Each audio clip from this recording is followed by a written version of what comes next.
A millionaire whose parents had died disguised himself as a beggar to find someone to leave his inheritance to before dying. Days later, he was shocked to hear an elderly woman call him son.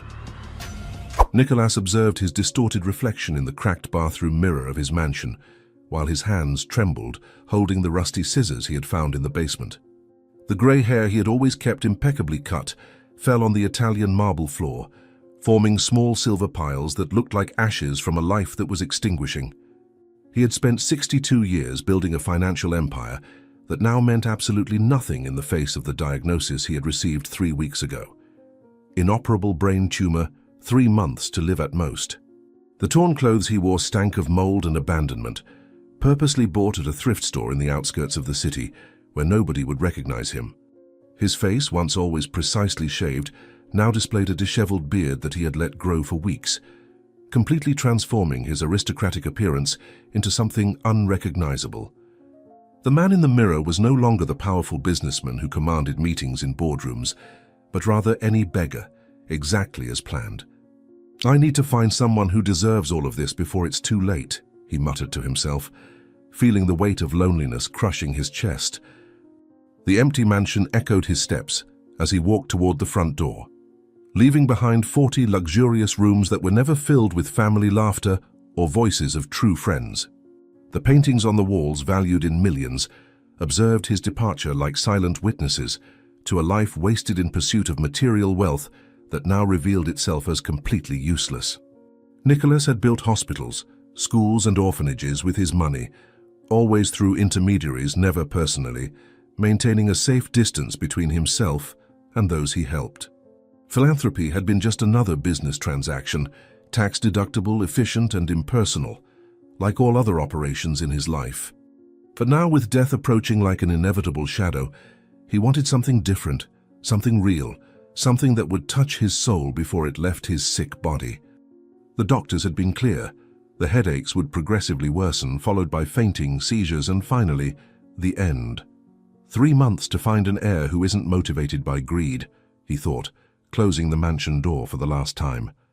The streets of downtown bustled with the morning rush of hurried workers, and Nicholas strategically positioned himself in front of the main bank on the commercial avenue. A woman in high heels approached while talking on her cell phone, her shrill voice cutting through the air as she discussed details of a corporate merger. No. I clearly said we needed 20%, not 15%, she shouted into the device until her eyes met the ragged figure sitting on the sidewalk. Her face immediately contorted into an expression of profound disgust, and she covered her nose with her free hand. "How horrible. I'll have to call you back. There's a disgusting beggar blocking the entrance to the bank," she said loud enough for Nicholas to hear every cutting word. A man in a grey suit who was coming right behind her stopped for a moment, looked at Nicholas with evident contempt and deliberately kicked the cracked plastic cup. "Bum! You should be working instead of begging," shouted the executive as the coins rolled across the sidewalk. "I'm invisible, but annoying enough to deserve cruelty," thought Nicholas, feeling the first twinge of pain in his temple. The midday sun punished mercilessly when an elderly lady, carrying bags from an expensive market, stopped before him. Nicholas looked up hopefully, imagining that perhaps she would be different. Perhaps age had made her more compassionate toward the suffering of others. "Look at this.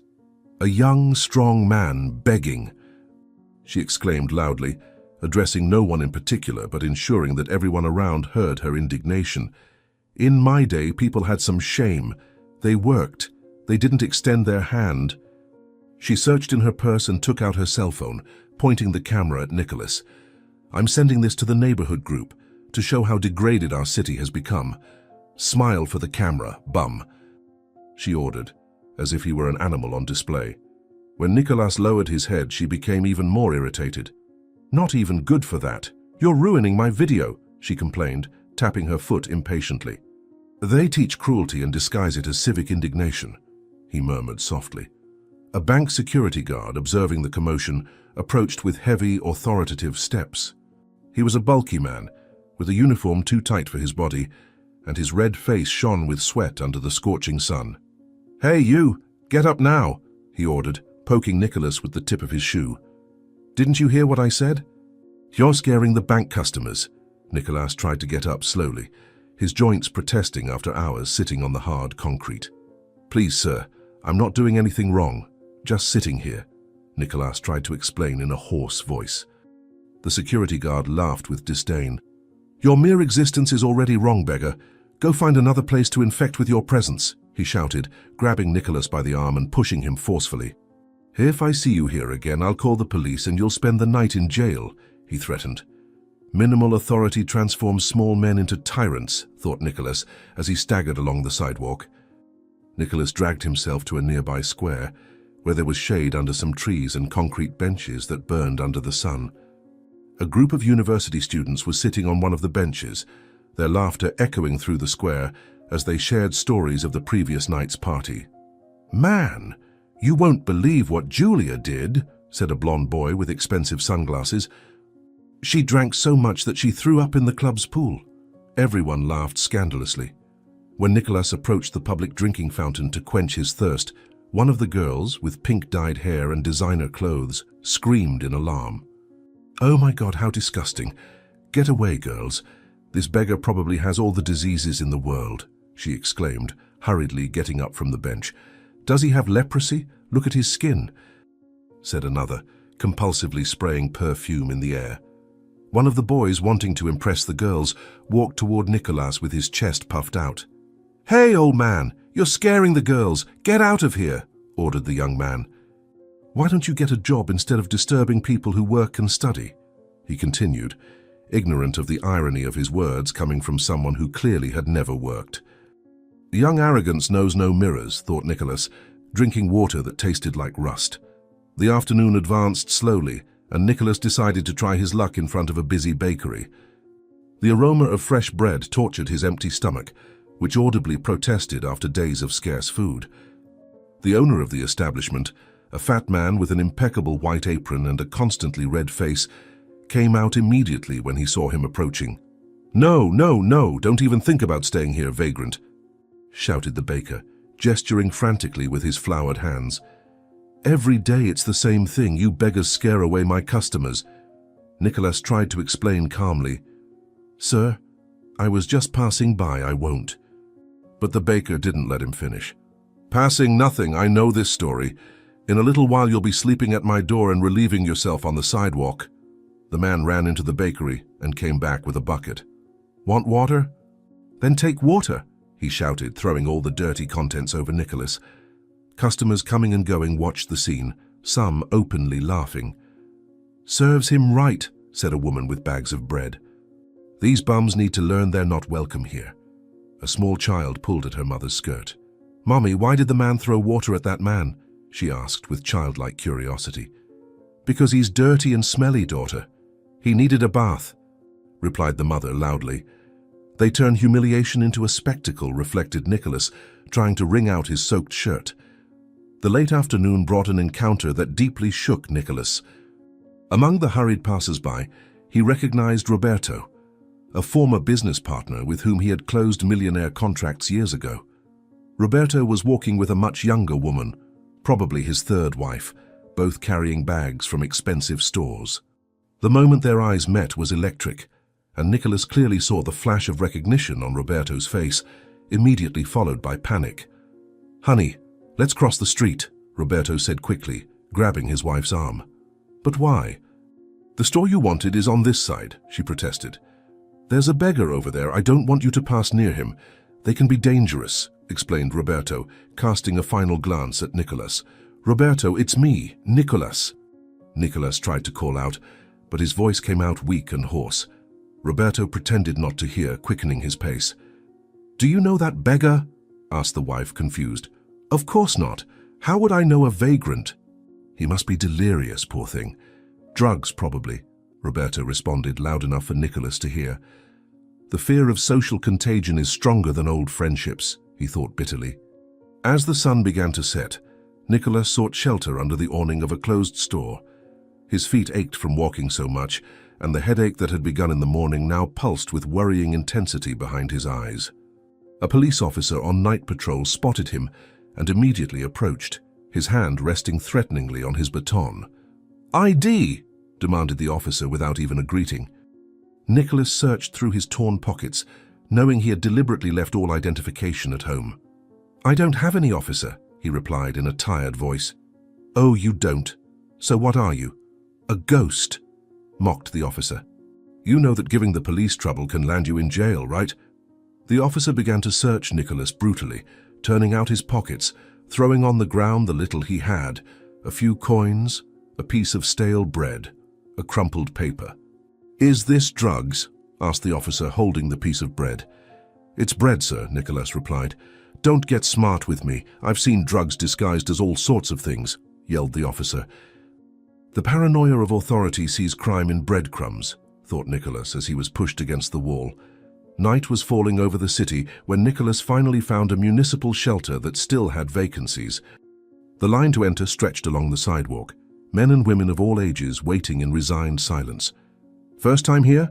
asked an elderly man beside him, noticing Nicholas's hesitation. "Yes, first time," he replied. "You'll get used to it, or not."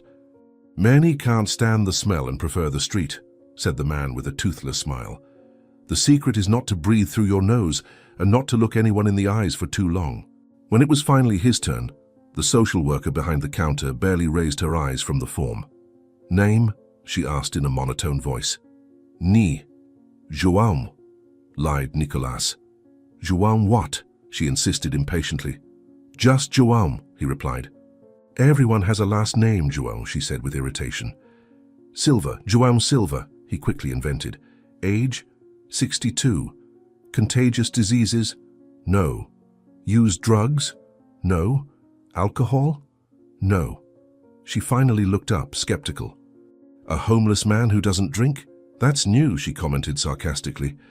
"You can go in, bunks in the back, dinner is at 8. We don't tolerate trouble," she said, stamping a paper and handing it to him. "The bureaucracy of misery has its own rules," he reflected as he entered the dimly lit hall. The inside of the shelter was even worse than Nicholas had imagined. The smell of unwashed bodies, urine, and cheap disinfectant created a nauseating mixture that made his eyes water. Rows of rusty metal bunk beds extended throughout the hall, most already occupied by men who watched him with suspicion. "That one's new," someone whispered. "I bet he won't last a week," replied another.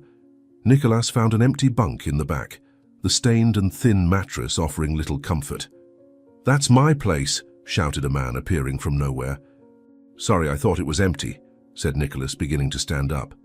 "It is empty. I just wanted to see if you were one of those who fights or one of those who runs," said the man, laughing. "You can stay there. The last one who slept in that bed died last night. Heart attack." Nicholas hesitated. "Don't worry, they cleaned it. More or less," added the man, still laughing. "What's your name?" "João," Nicholas replied. "Lie." "But that's okay, everyone lies here. I'm the preacher. Not because I preach anything, but because I snore so loudly it sounds like a sermon," explained the man.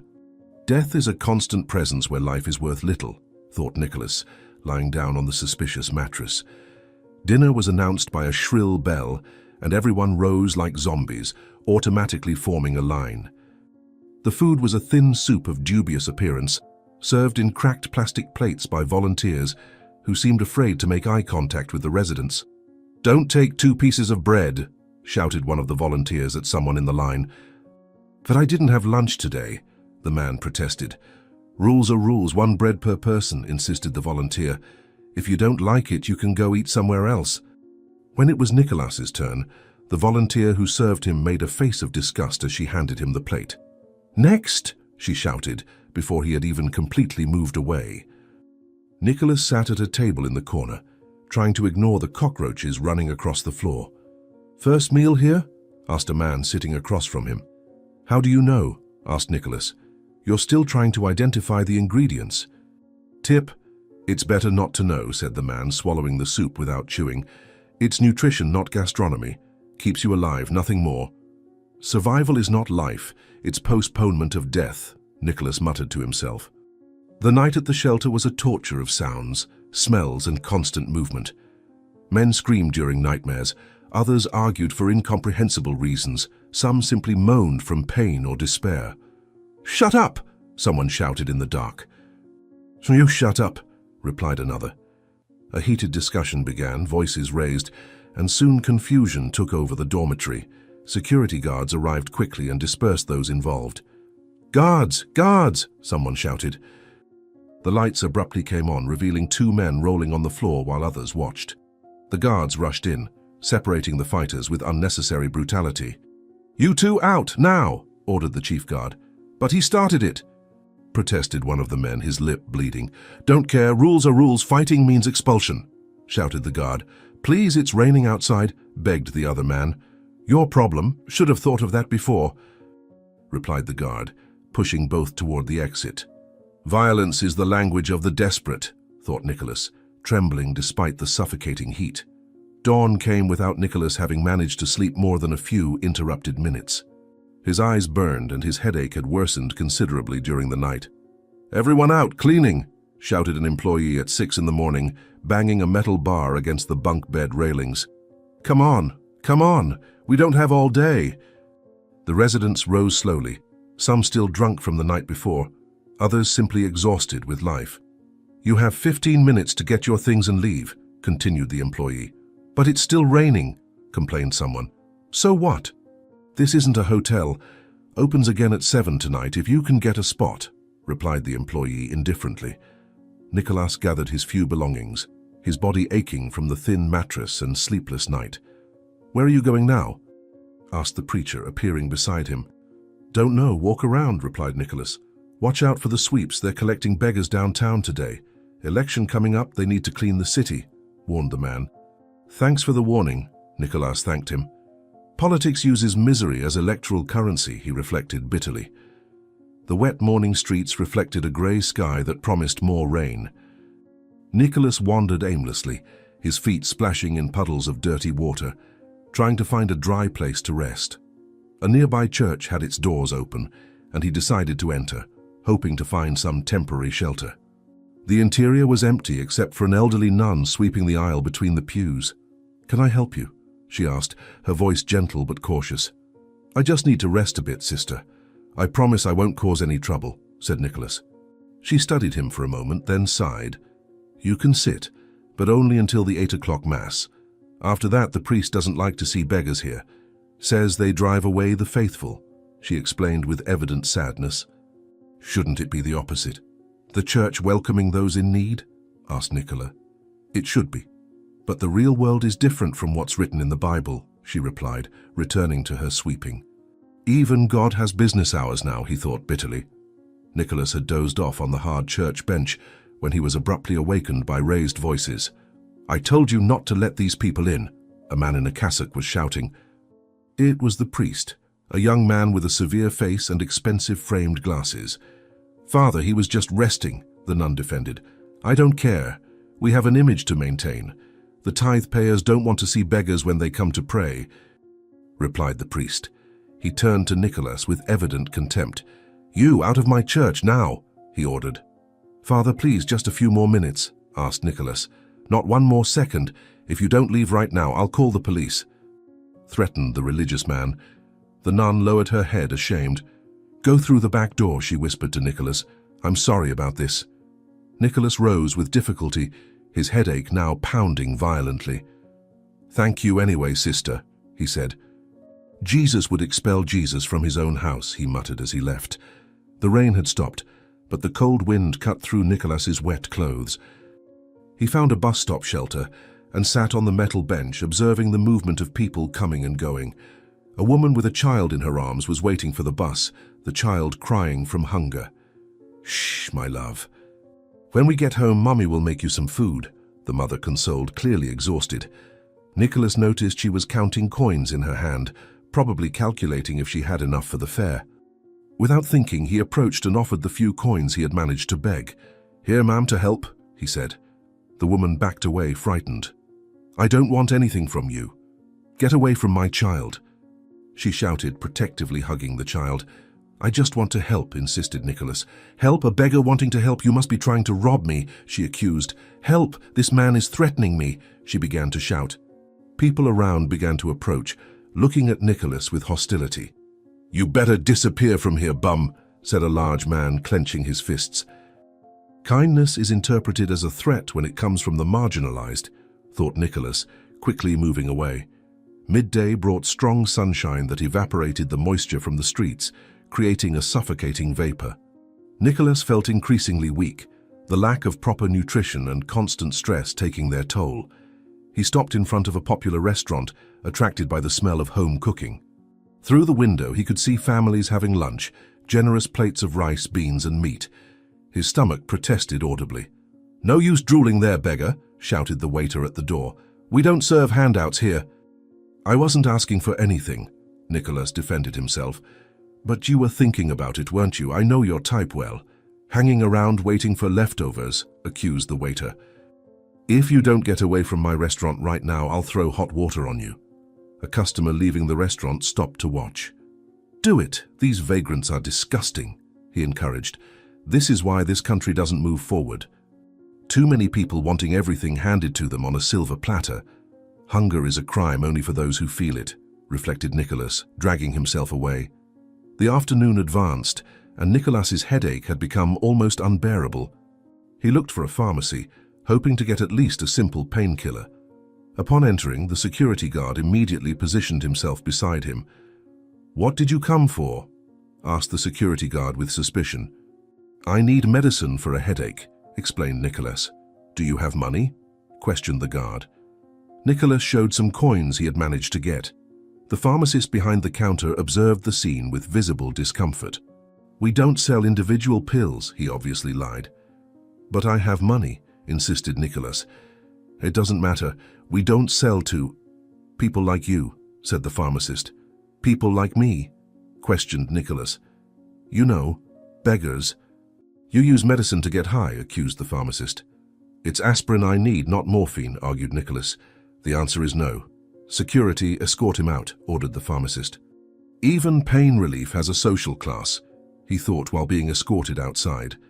The late afternoon found Nicholas almost delirious with pain, his vision blurred and his legs wobbly. He had tried to rest in a park, but was expelled by municipal guards who claimed he was degrading the family environment. Now, he staggered through a less busy street, looking for any place where he could lie down. An elderly lady watering plants on her porch saw him approaching and immediately ran inside, slamming the door. "Don't come near my house, vagrant," she shouted from inside. "I'll call my son. He's a police officer." Nicholas didn't even have the strength to respond, just kept walking. A stray dog started following him, sniffing his clothes. It was thin and dirty like him, another rejected by society. "At least you don't judge me," said Nicholas to the dog, which wagged its tail.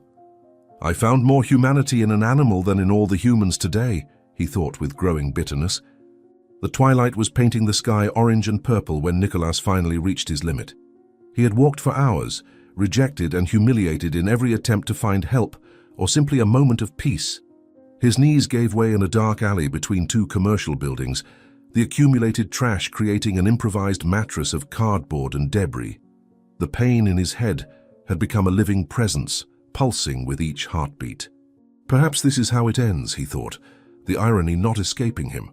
One of the richest men in the city dying like any indigent. A rat ran near his face, but he didn't have the energy to care. "I sought kindness and found only cruelty," he murmured into the void. The darkness of the alley seemed to close around him like a cocoon of shadows. Nicholas could hear the distant noise of traffic, horns and voices, the life of the city continuing indifferent to his suffering. He tried to scream for help, but his voice came out as a hoarse whisper lost in the wind. His hands trembled uncontrollably, and he tasted metal in his mouth, a sign that something was very wrong inside his brain. "Will anyone miss me?" he wondered, knowing the answer. The lawyers would discover his disappearance only when it was time to renew some contract. "I lived 62 years and left nothing but money," he reflected with deep regret. A violent dizziness overcame Nicholas, making the world spin in nauseating spirals. He tried to support himself on the dirty wall of the alley, but his hands couldn't find the strength to hold him. The floor seemed to rise to meet him as he fell, the impact sending a new wave of pain through his head. He felt weak and disoriented, realizing that his body was not well. A painful thought crossed his mind. This is how the forgotten die, he thought, consciousness wavering, alone, nameless, without history. His eyelids felt heavy as lead, and he struggled to keep them open, knowing instinctively that if he closed them, he might never open them again. "Please, someone," he whispered to the growing darkness. The alley spun in his blurry vision, the walls seeming to move closer and farther like waves. Nicholas tried to crawl toward the entrance of the alley, where a sliver of streetlight still shone, but his body wouldn't respond to his mind's commands. Each breath was a battle, the air seeming too thick for his lungs. He absurdly remembered his first board meeting 40 years ago, when he was too nervous to speak. Now, on what could be his last night, there was no one to hear his words even if he could pronounce them.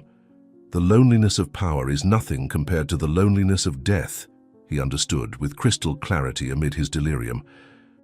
Distant voices echoed in the alley, or was it his imagination? Nicholas could no longer distinguish reality from hallucination. He saw faces of people he had fired over the years, all looking at him with a mixture of pity and satisfaction. "Poetic justice has its own timing," he muttered, or thought he muttered. He felt his body reacting uncontrollably, as if the illness was taking over completely. The cold from the concrete had penetrated his bones, but paradoxically he felt a strange warmth spreading through his chest.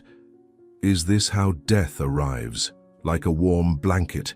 He questioned himself, almost finding humor in the irony. Nicholas's last strength was rapidly abandoning him, like water flowing between fingers. He could see stars through the narrow opening between the buildings, distant and indifferent points of light in a universe that would continue to exist long after he was gone. He thought about all the money accumulated in bank accounts, investments, properties, billions that now seemed as meaningless as the papers thrown in the trash around him. "I spent my whole life accumulating numbers on screens," he reflected with sudden lucidity, "and I die without having lived a single day for real." His hand weakly fumbled in the pocket where he kept the notebook the girl had given him, the only sincere gift he had received in years. "At least someone saw a human being in me," he consoled himself. The silence of the alley was broken by the sound of approaching footsteps. Nicholas tried to turn his head, but the movement sent such an intense explosion of pain that he screamed, or tried to scream. Only a weak moan escaped his lips. The footsteps stopped at the entrance of the alley, hesitant. "Is someone there?" a female voice asked, cautious but concerned. Nicholas tried to respond, but his throat was too dry, his tongue too heavy. The footsteps slowly approached. "My God, are you all right?" The voice was closer now. He managed to open his eyes enough to see a silhouette against the weak light from the street. "Help!" he finally managed to whisper. The figure knelt beside Nicholas, and he could finally better distinguish her features through the fog of pain that clouded his vision.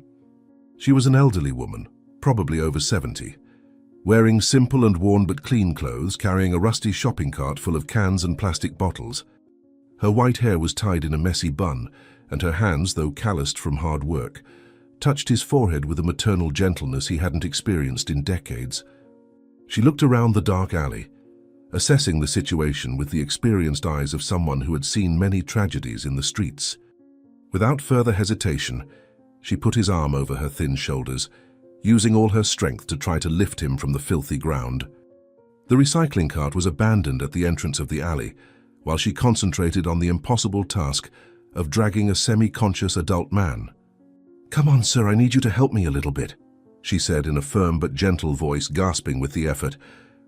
Candela demonstrated an iron determination as she dragged Nicholas along the deserted street, stopping every few meters to catch her breath and readjust his weight against her fragile body. At each stop, she checked if he was still breathing, placing her trembling hand near his nostrils to feel the warm air. Occasional people passed by the street at that late hour, but nobody offered help. Some even crossed to the other side to avoid any involvement with that disturbing scene. The journey that would normally take 5 minutes stretched into almost an hour of excruciating effort, with Candela murmuring words of encouragement both to herself and to the man she was carrying. Her back protested with searing pains, and her legs trembled with the effort, but she persisted with a stubbornness born from years of surviving on the margins of society. "Just a little more, we're almost there," she whispered, although they were still 2 blocks away from her house. They finally reached a tiny house in a narrow alley of the outskirts, a 2-room construction with peeling walls and broken tiles that let the moonlight through. Candela managed to open the unlocked door with her shoulder while holding Nicholas, and dragged him into the cramped but surprisingly clean and organized space. With one last effort, she placed him on the only bed in the house, a thin mattress on a creaky wooden frame that occupied half of the main room. The weak light of a yellowish bulb revealed the humble environment: old but well-maintained furniture, some faded photographs on the walls, and an improvised kitchen in the corner with a 2-burner stove. Immediately, she took a basin with water and began to clean his face with a clean cloth, removing the accumulated dirt and trying to lower the fever that burned his skin.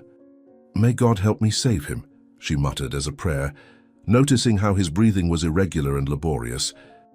The first night was a constant battle against the fever consuming Nicholas, with Candela remaining vigilant by his side, changing cold compresses on his forehead every half hour.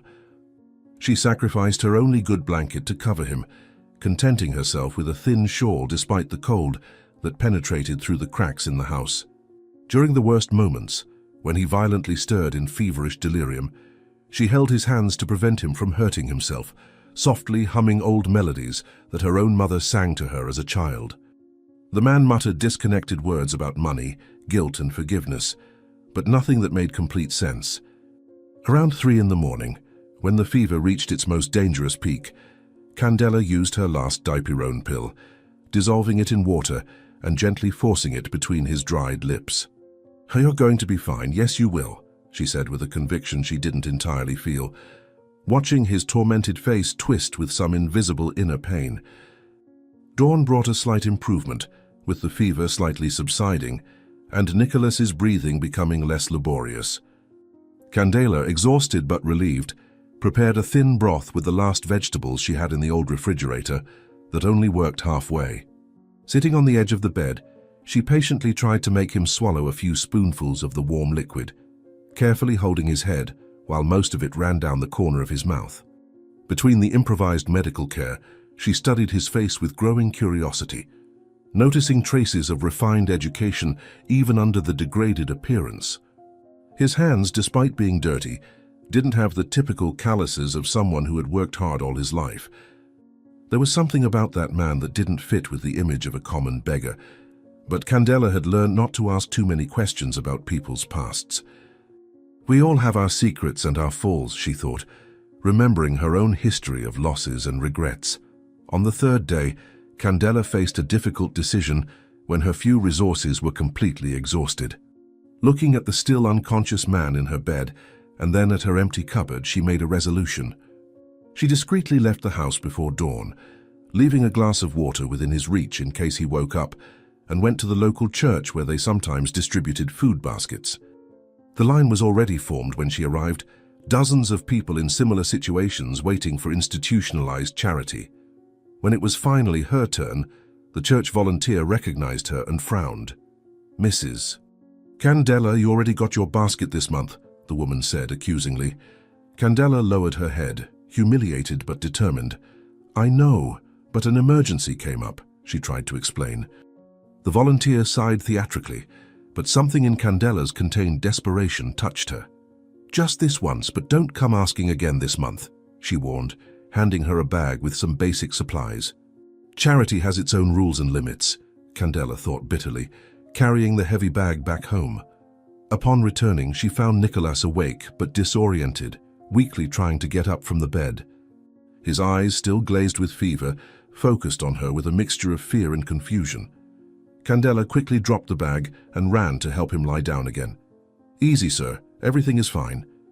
"You are safe," she said in a reassuring tone, noticing how he trembled despite the sweat covering his forehead.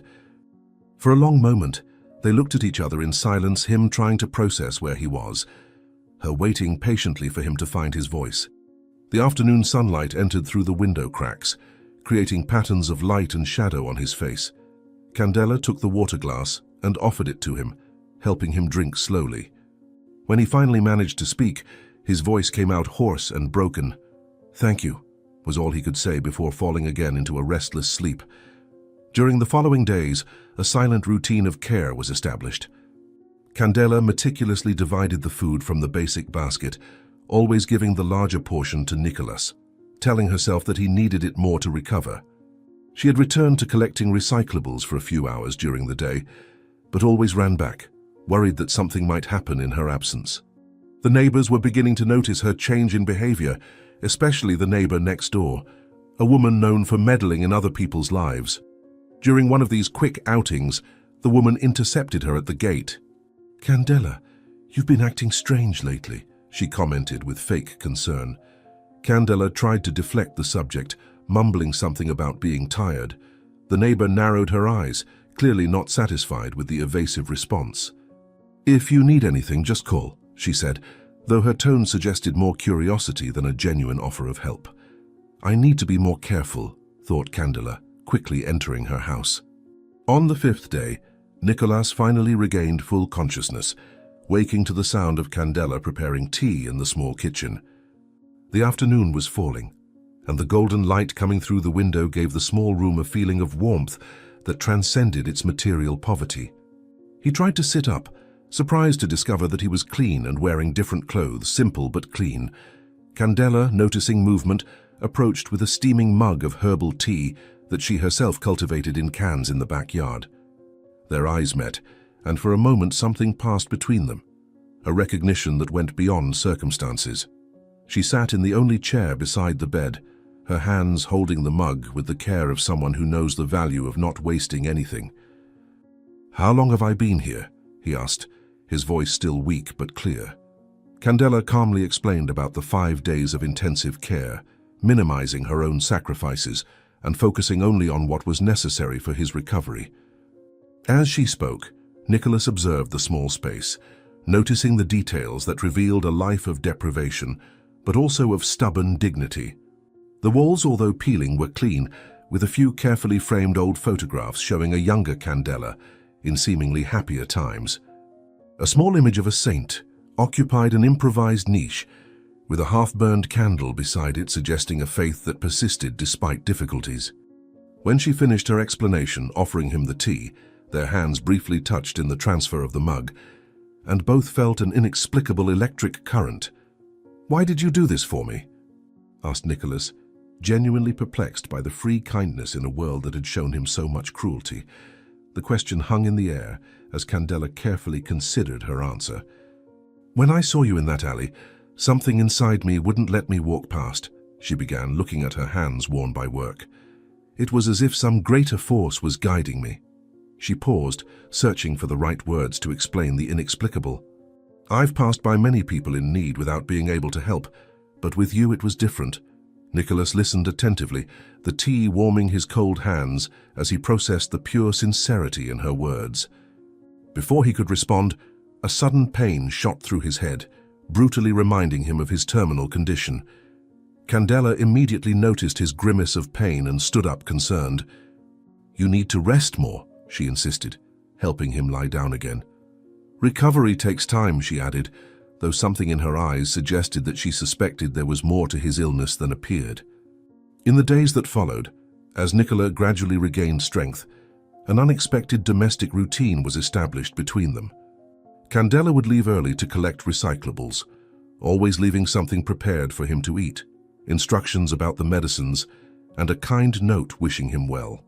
Nicholas, still too weak to help physically, began to organize the house as he could, folding the few clothes, washing dishes, small gestures that made Candela's eyes shine with gratitude when she returned. During the nights, they talked about various subjects, carefully avoiding very personal questions about their pasts.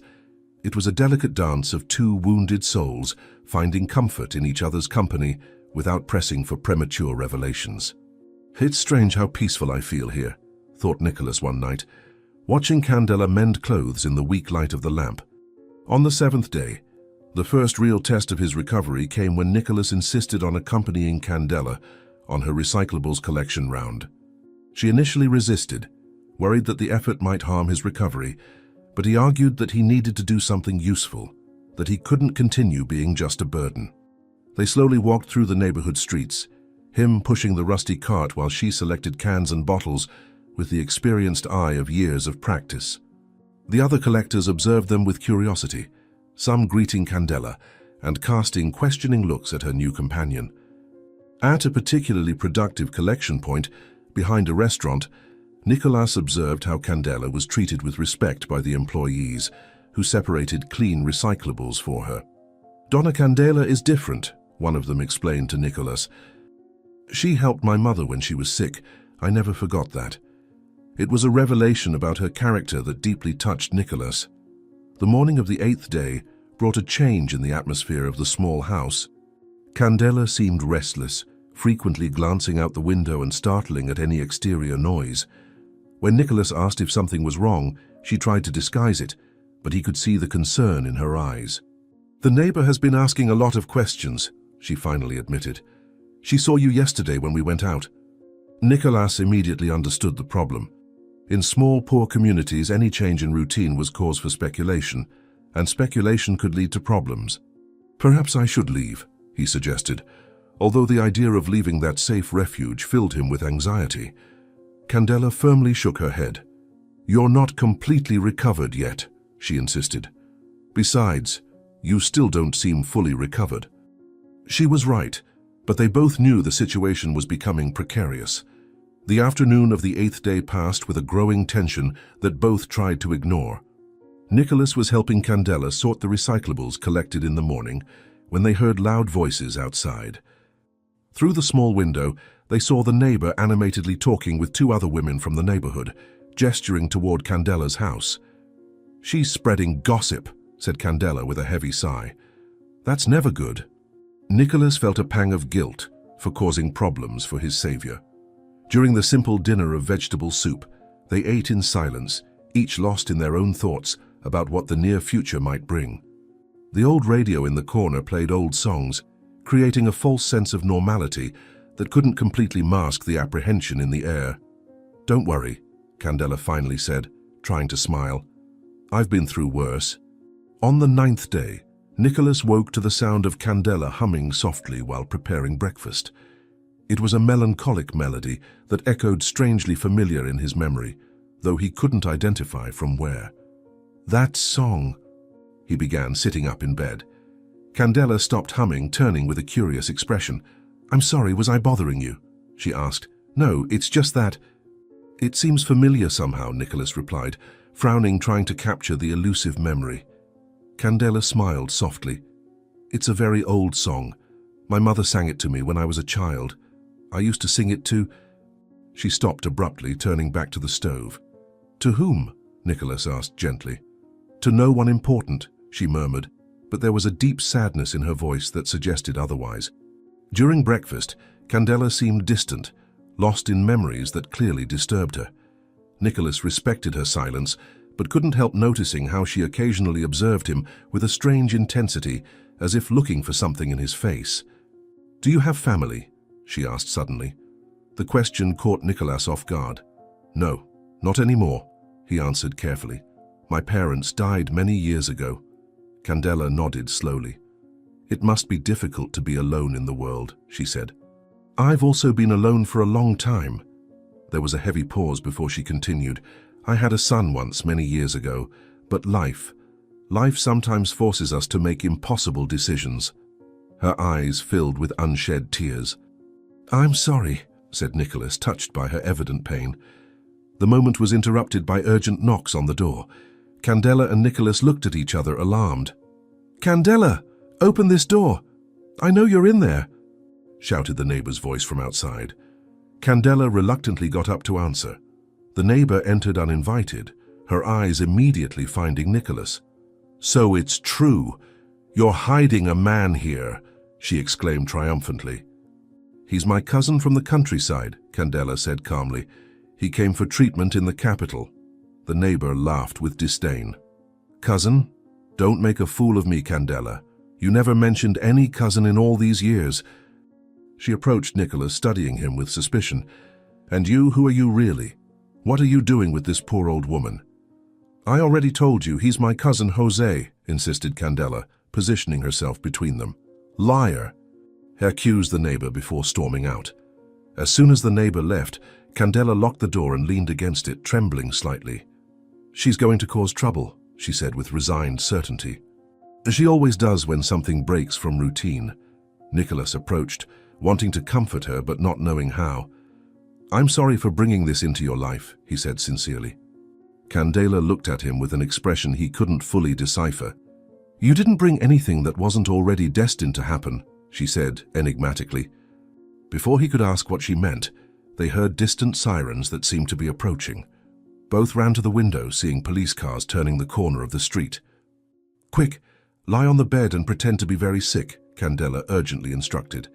The knocks on the door came moments later, authoritative and impatient. "Police! Open immediately!" shouted a male voice. Candela took a deep breath, trying to calm her racing heart before opening the door.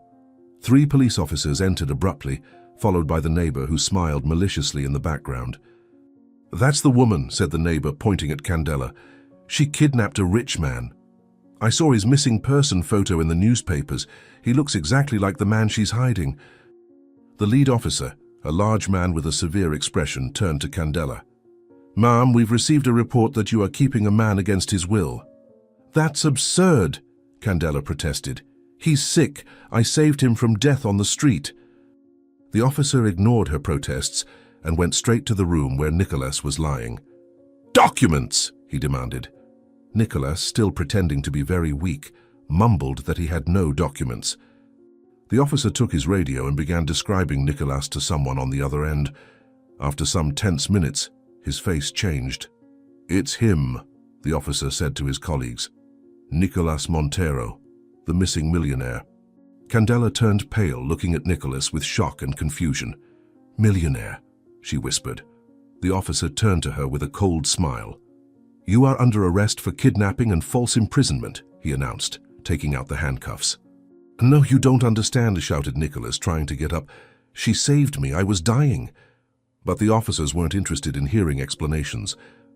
As they handcuffed Candela, she looked at Nicholas with a mixture of betrayal and something deeper, a pain that went beyond the immediate situation. "Are you really rich?" she asked with a broken voice. "All this time? Was it a lie?" "Candela, please let me explain," begged Nicholas, but an officer pushed him back onto the bed. "You are obviously under coercion," said the officer. "Don't worry, we'll take care of everything." They started dragging Candela out, ignoring her protests of innocence. "I saved his life, ask anyone. He was dying in the alley," she shouted. The neighbor watched everything with evident satisfaction, murmuring to other onlookers who had gathered. "I knew something was wrong, a poor old woman like her with a strange man in her house. It was clearly a kidnapping." Nicholas tried again to get up to defend Candela, but another officer held him. "Mr. Montero, an ambulance is on its way. You need proper medical care," he said with false concern. "I don't need an ambulance. I need you to listen to the truth." Shouted Nicholas, but his words fell on deaf ears. The narrative was already established: millionaire kidnapped by poor, greedy, elderly woman. Nicholas managed to break free momentarily from the officer and ran toward Candela, who was being led to the police car. "Please listen to me. She is innocent," he shouted, grabbing her arm before they put her in the vehicle. In the abrupt movement, his shirt lifted, revealing a peculiar birthmark on his left shoulder shaped like a crescent moon. Candela, who had her head down, raised her eyes and fixed her gaze on the mark. Her face lost all color, and her legs almost gave way. "My God, that mark!" she whispered, her voice violently trembling. She raised her handcuffed hand, trying to touch his shoulder, tears beginning to stream down her face. "You are my son. That birthmark. I used to kiss it every night before." Her voice broke completely, the weight of decades of pain and regret collapsing upon her. The police officers, impatient with the delay, pulled Candela away from Nicholas, who remained paralyzed by the shock of the revelation. "My baby had this same mark," Candela continued between sobs, weakly resisting as she was dragged away. "A perfect crescent moon on the left shoulder. Doctors said it was rare, unique." One of the officers rolled his eyes impatiently. "Now she's inventing that she's his mother? How convenient," he mocked. "First she kidnaps the man, now she wants to pretend kinship to avoid jail." Nicholas finally found his voice, his mind spinning with the impossibility of the situation. "Wait, when? When did you give up your child?" he asked desperately. "February 1963, Candela responded. "St. Joseph Hospital. I named him Nicholas before giving him away." The date and location matched exactly what Nicholas knew about his adoption. "You don't understand. She could really be my mother," shouted Nicholas to the police officers, who now held him more firmly. "I need time to verify this." The head officer laughed scornfully. "Mr. Montero, this woman is clearly trying to manipulate you. It's a common trick. She must have researched you, discovered about the birthmark." "How could she know about something so specific?" argued Nicholas frantically. "Please, do a DNA test. I'll pay all the costs." The officers looked at each other, clearly irritated by the complication. "This can be resolved later at the station," said the head officer. "If the lady really is your mother, which I strongly doubt, it doesn't change the fact that she kept you in private captivity without notifying authorities of your whereabouts." The police car took Candela away, while Nicholas was led to another police vehicle to give his statement at the station. The journey was tense, with him repeatedly insisting to the officer beside him that he had not been kidnapped, that Candela was innocent, but the officer just stared ahead, clearly instructed not to engage in conversation.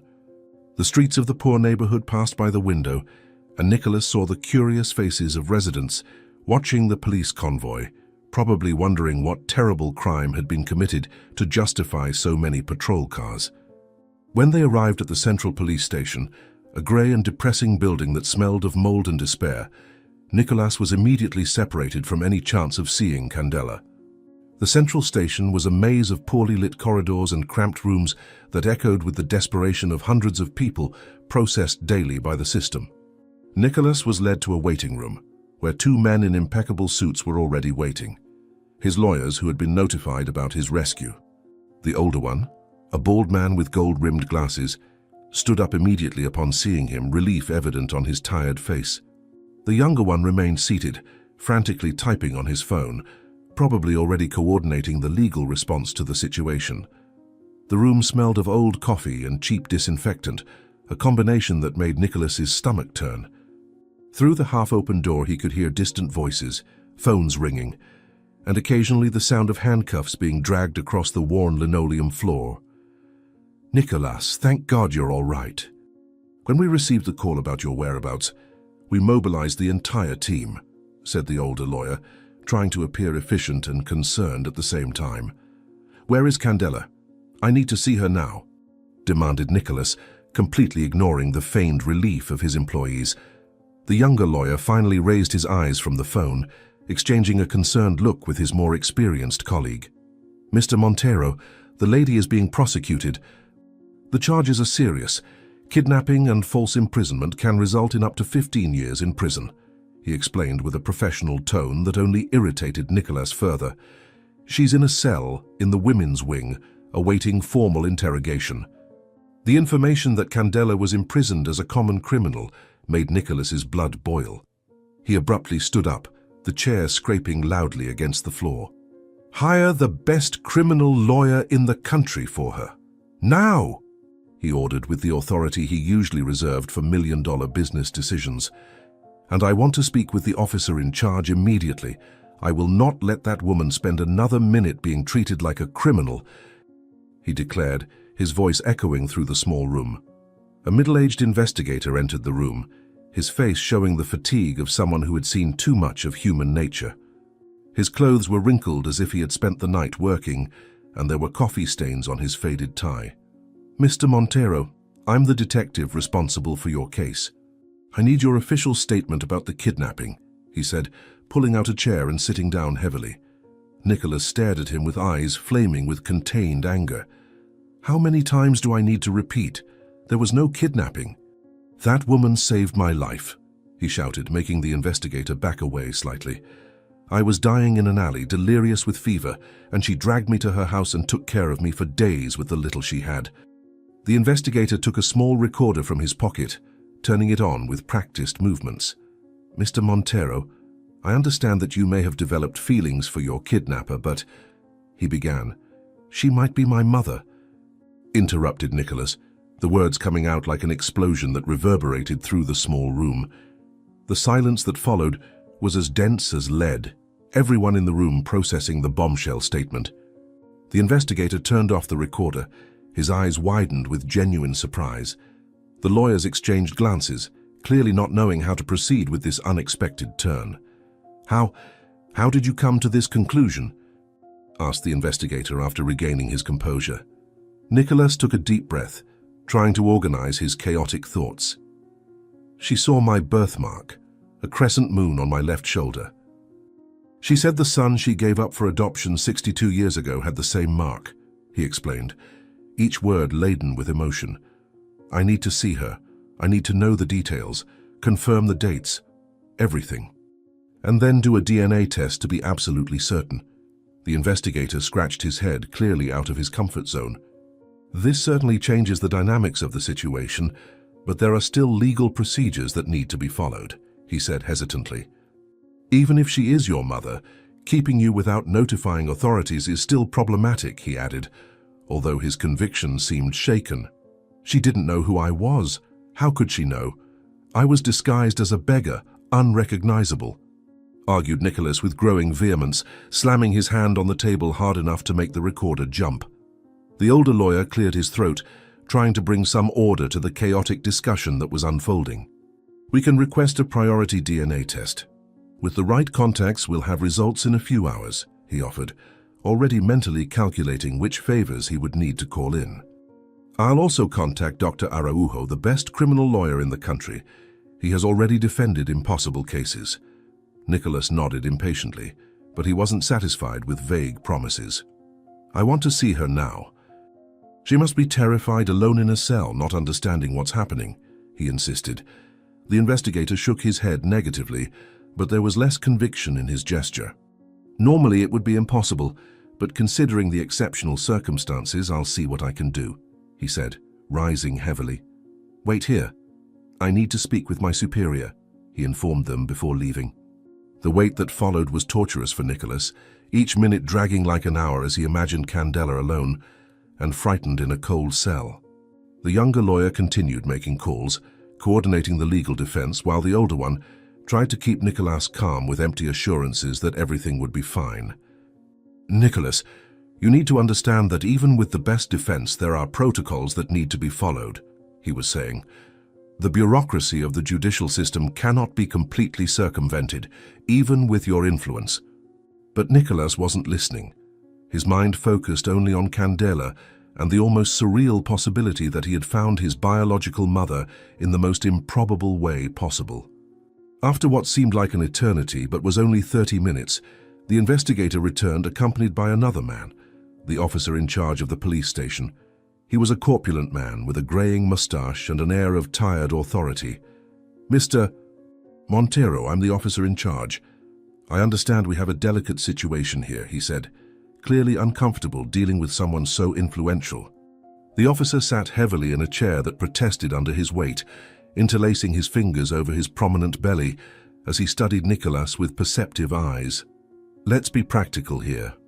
You are an important man, and the last thing we want is an unnecessary scandal," he began with the tone of someone who had negotiated many delicate situations.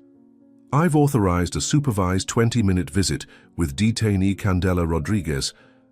I've also instructed that she be treated with dignity while awaiting legal proceedings." Nicholas felt momentary relief, but the chief continued. "However, I need to make it clear that this doesn't change the charges. The law is the law and she needs to be properly processed," he warned. "If she really is your mother, this will be considered a mitigating factor, but it doesn't automatically absolve her." Nicolas was about to protest when the door opened and an elegant man with silver hair and an impeccable suit entered. "Dr. Araujo," exclaimed the older lawyer, with evident relief. "I came as soon as I received the call," said the criminal lawyer, shaking Nicolas's hand with professional firmness.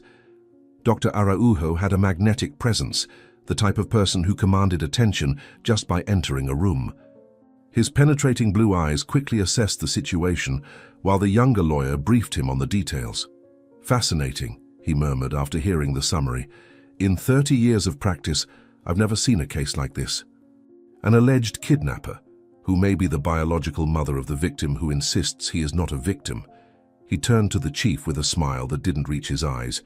"Chief, surely we can resolve this in a civilized manner. My client, Ms. Rodriguez, clearly acted out of compassion, not criminal motivations," he argued. We'll need immediate access to her to prepare the defense. The chief sighed deeply. As I told Mr. Montero, I've authorized a visit. As for the rest, we'll have to follow procedures, he replied. But given the circumstances, I'll expedite the process as much as possible. The formal interrogation will be in 2 hours, he decided. Nicholas was led through corridors that seemed to extend infinitely, each step echoing like a drum in his anxious chest. The path to the female wing of the police station took him through increasingly depressing areas, where the smell of despair and abandonment grew stronger. He passed by male cells where men observed him with empty or hostile stares, some shouting obscenities, others simply sitting in contemplative silence. The contrast with his life of luxury had never been so stark as in that moment, walking through those corridors where humanity seemed to have been forgotten. Finally, they reached a heavy metal door with a small barred window. The police officer accompanying him knocked 3 times and waited. A robust female officer opened the door, her eyes assessing Nicholas with professional suspicion. "It's the authorized visit for detainee Rodriguez," the officer informed. She nodded and led them down another corridor, this one even narrower and more claustrophobic. 20 minutes, no physical contact I'll be observing," she instructed dryly. The visiting room was a depressing cubicle, with concrete walls painted a sickly green that was peeling in the corners. A metal table was bolted to the floor, with equally fixed chairs on both sides. The only lighting came from a fluorescent lamp that buzzed irritatingly and occasionally flickered, creating dancing shadows on the walls. Nicholas sat in the uncomfortable chair, his heart racing as he waited. Then the door on the other side opened, and Candela entered, escorted by another police officer. She looked even smaller and more fragile in the orange inmate uniform, her eyes red and swollen from crying. When she saw Nicholas, her face lit up momentarily before contorting with concern. Nicholas, are you okay? I was so worried. They wouldn't tell me anything," she said, her voice hoarse with emotion. The officer pushed her gently toward the chair. "Sit down. No sudden movements," she ordered before positioning herself in the corner.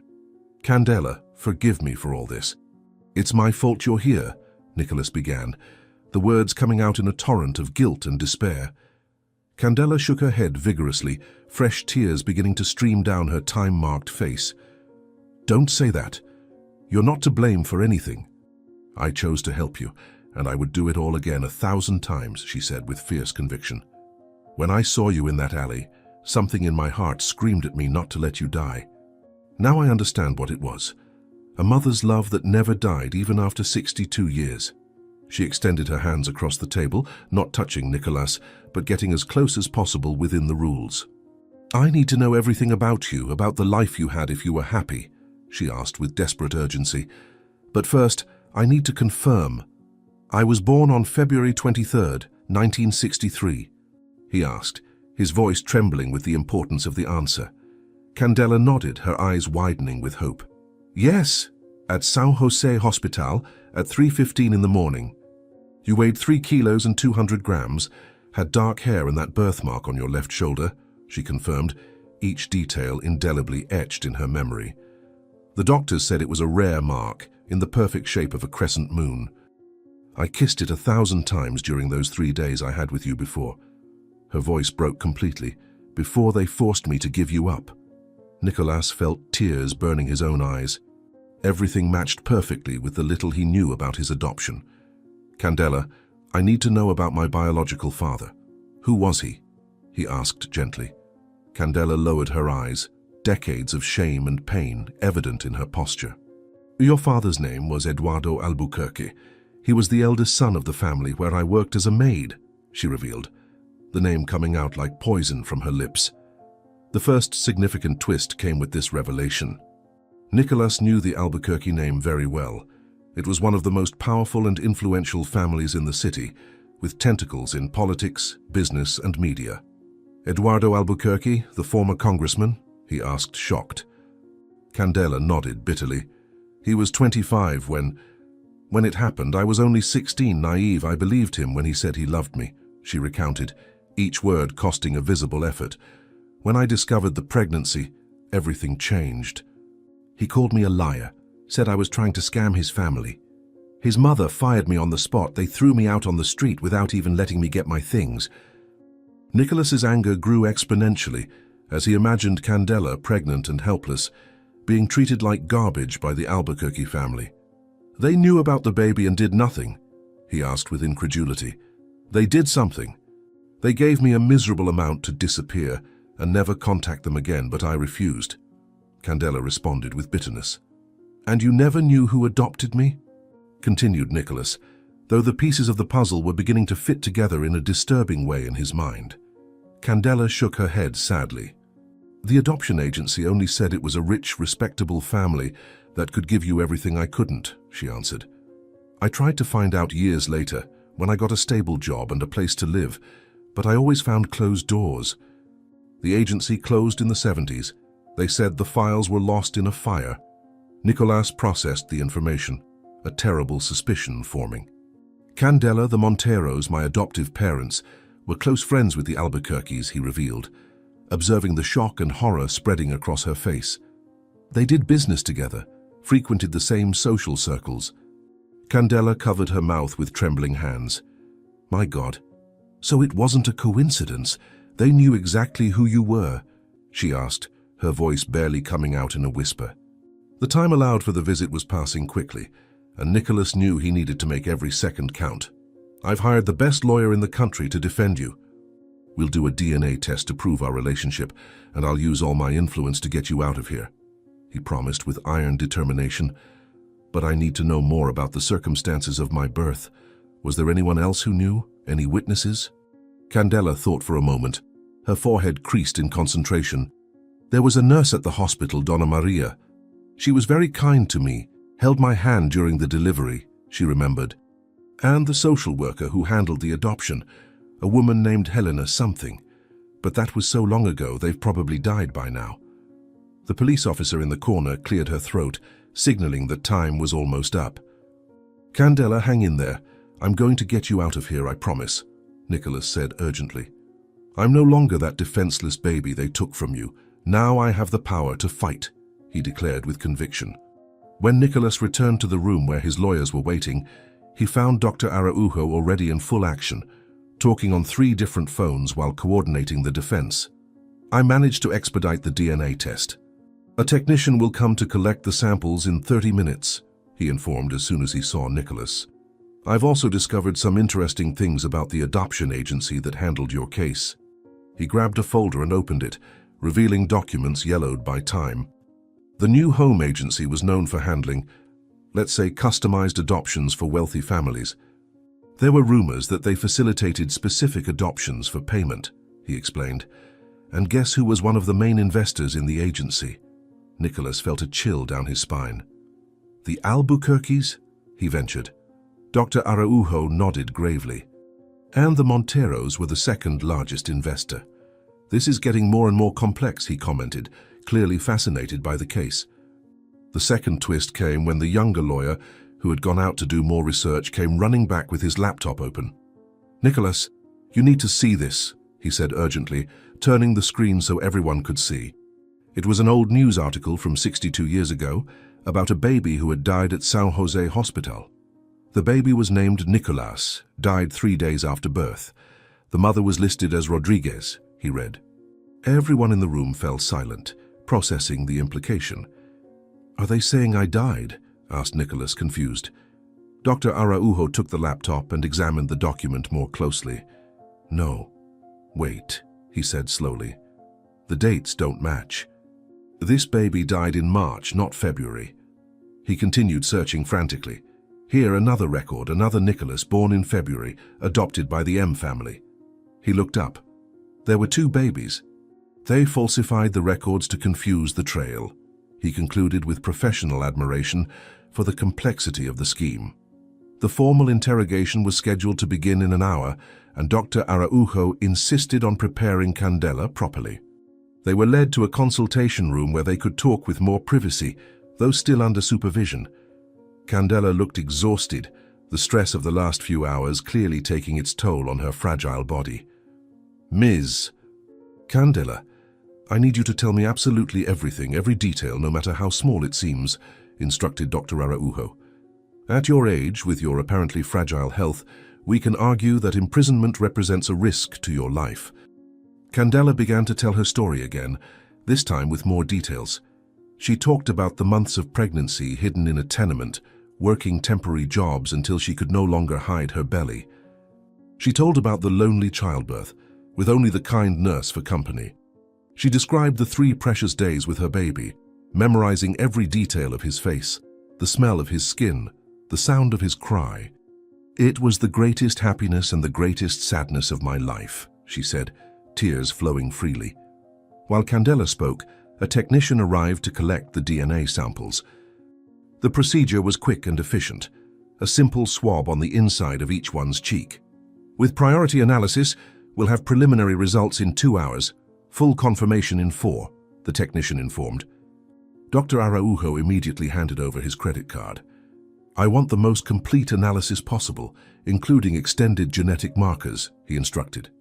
After the technician left, Dr. Araujo turned to Nicolas with a serious expression. "There's something else you need to know. Eduardo Albuquerque died 10 years ago, but his widow and children are still alive," he informed. "If we confirm that you are his biological son, you would be entitled to part of the inheritance." Nicolas shook his head. "I don't want anything from them. I just want my mother free," he responded firmly. Candela looked at him with evident pride and love. "You have become a good man, despite everything," she murmured. The formal interrogation room was larger and more intimidating than the previous one, with cameras in the corners and an obviously fake mirror occupying an entire wall. Behind it, Nicolas knew, would be other investigators, perhaps even the prosecutor, observing every word and gesture. The lead investigator was a middle-aged woman with hair tied in a severe bun and eyes that seemed to have seen too much to still believe in innocence. She sat down in front of Candela with a thick folder, clearly containing all the history they had managed to gather in a few hours. Dr. Araujo positioned himself next to Candela, his imposing presence clearly bothering the investigator. "Let's start from the beginning, Ms. Rodriguez," said the investigator in a neutral tone. "How exactly did you find Mr. Montero?" Candela took a deep breath before answering, following Dr. Araujo's instructions to be clear and direct. "I was returning from collecting recyclables. It was almost midnight. I heard moans coming from an alley," she began. Candela continued her account, describing in detail how she found Nicolas, the terrible state he was in, the instantaneous decision to help him despite barely having the strength to drag him. "You could have called for help," interrupted the investigator. "With what phone? With what money?" retorted Candela, with a courage that surprised everyone. "Ms. Investigator, have you ever needed an ambulance in a poor neighborhood? They say they have no vehicles available, that the area is too dangerous. When they finally show up, if they show up at all, the person has already died." The investigator took notes, but it was clear that Candela's argument had touched on an uncomfortable truth. "So you admit that you kept him in your house for 9 days without notifying anyone?" she pressed. "I admit that I saved a life," Candela responded with simple dignity. "If that's a crime, then condemn me, but I'll sleep soundly knowing I did the right thing." Dr. Araujo had to disguise a smile. Candela was being a perfect witness in her own defense. "Let's talk about your claims of motherhood," said the investigator, changing tactics. "You conveniently discover that the man you saved is your son lost 60 years ago. Don't you find that too suspicious?" Candela stared at the investigator with flaming eyes. "Suspicious is a mother recognizing her own son," she countered. "I didn't know who he was until they saw that birthmark. The same mark I kissed 1,000 times during the 3 days I had with my baby before I was forced to give him up." Her voice gained strength with indignation. "I spent 62 years wondering where he was, if he was happy, if he ever thought of me. And when I finally find him, you accuse me of kidnapping?" The investigator clearly didn't expect such vehemence. "We'll need to verify this story," she said. "The DNA test is being done," Dr. Araujo informed.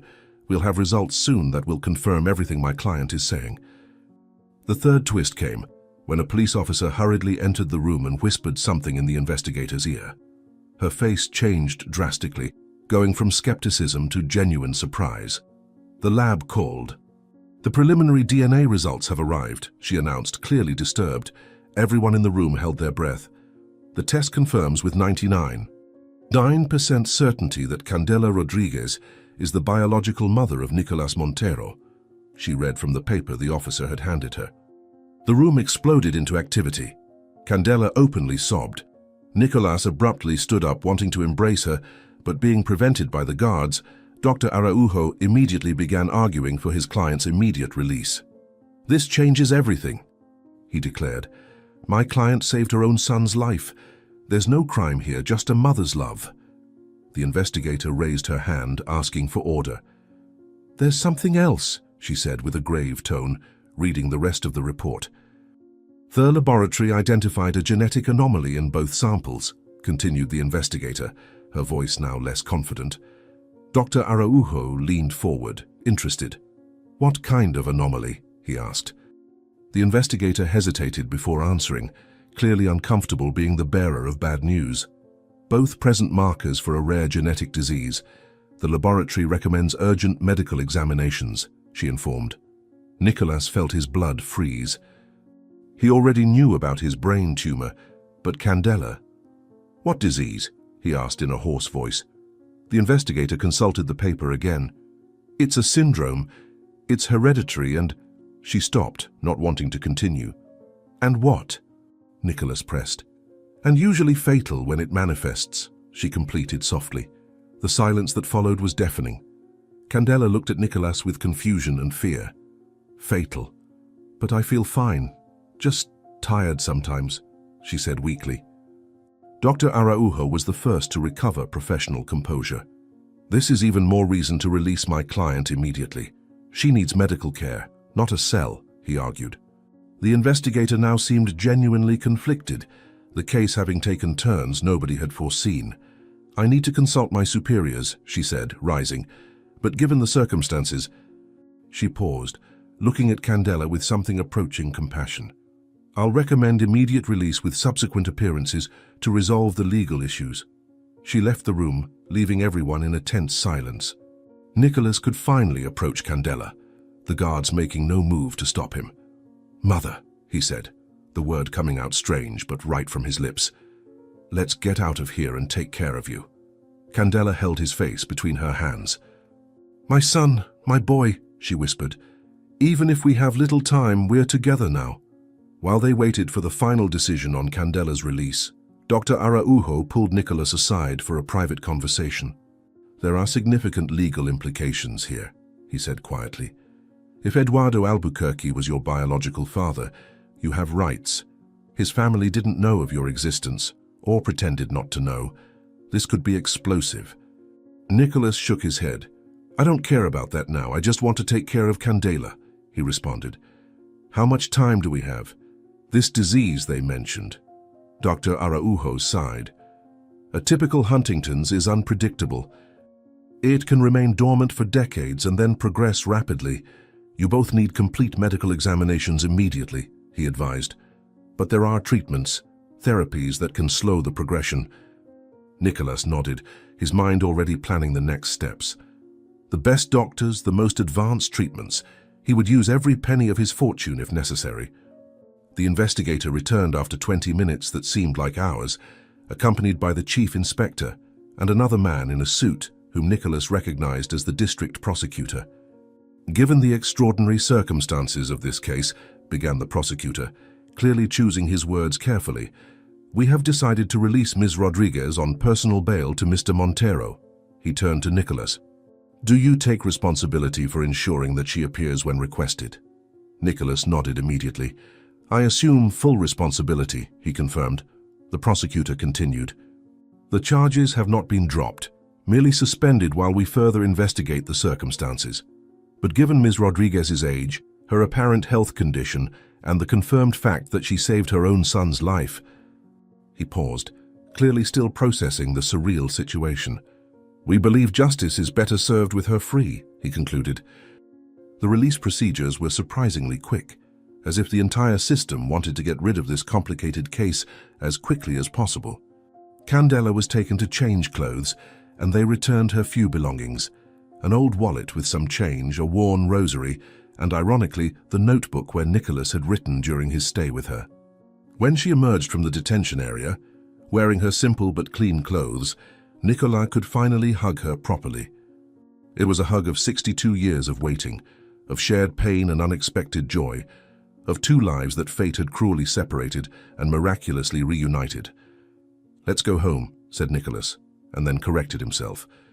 "To my home. Your home now." Candela hesitated. "I have my little house," she said timidly. "It's not much, but—" Nicholas gently interrupted her. "Mother, you took care of me when you had nothing. Now it's my turn to take care of you." Outside the police station, the news had already spread and reporters were beginning to gather. Dr. Araujo skillfully guided them to a waiting car, blocking the cameras with his body while repeatedly shouting, "No comment." Inside the car, Candela looked out the window with wide eyes as they left the poor neighborhood and entered increasingly wealthy areas of the city. "Nicholas," she said softly, "did you become rich?" "How?" Nicholas smiled sadly. "It's a long story, Mother. The Monteros left me everything when they died.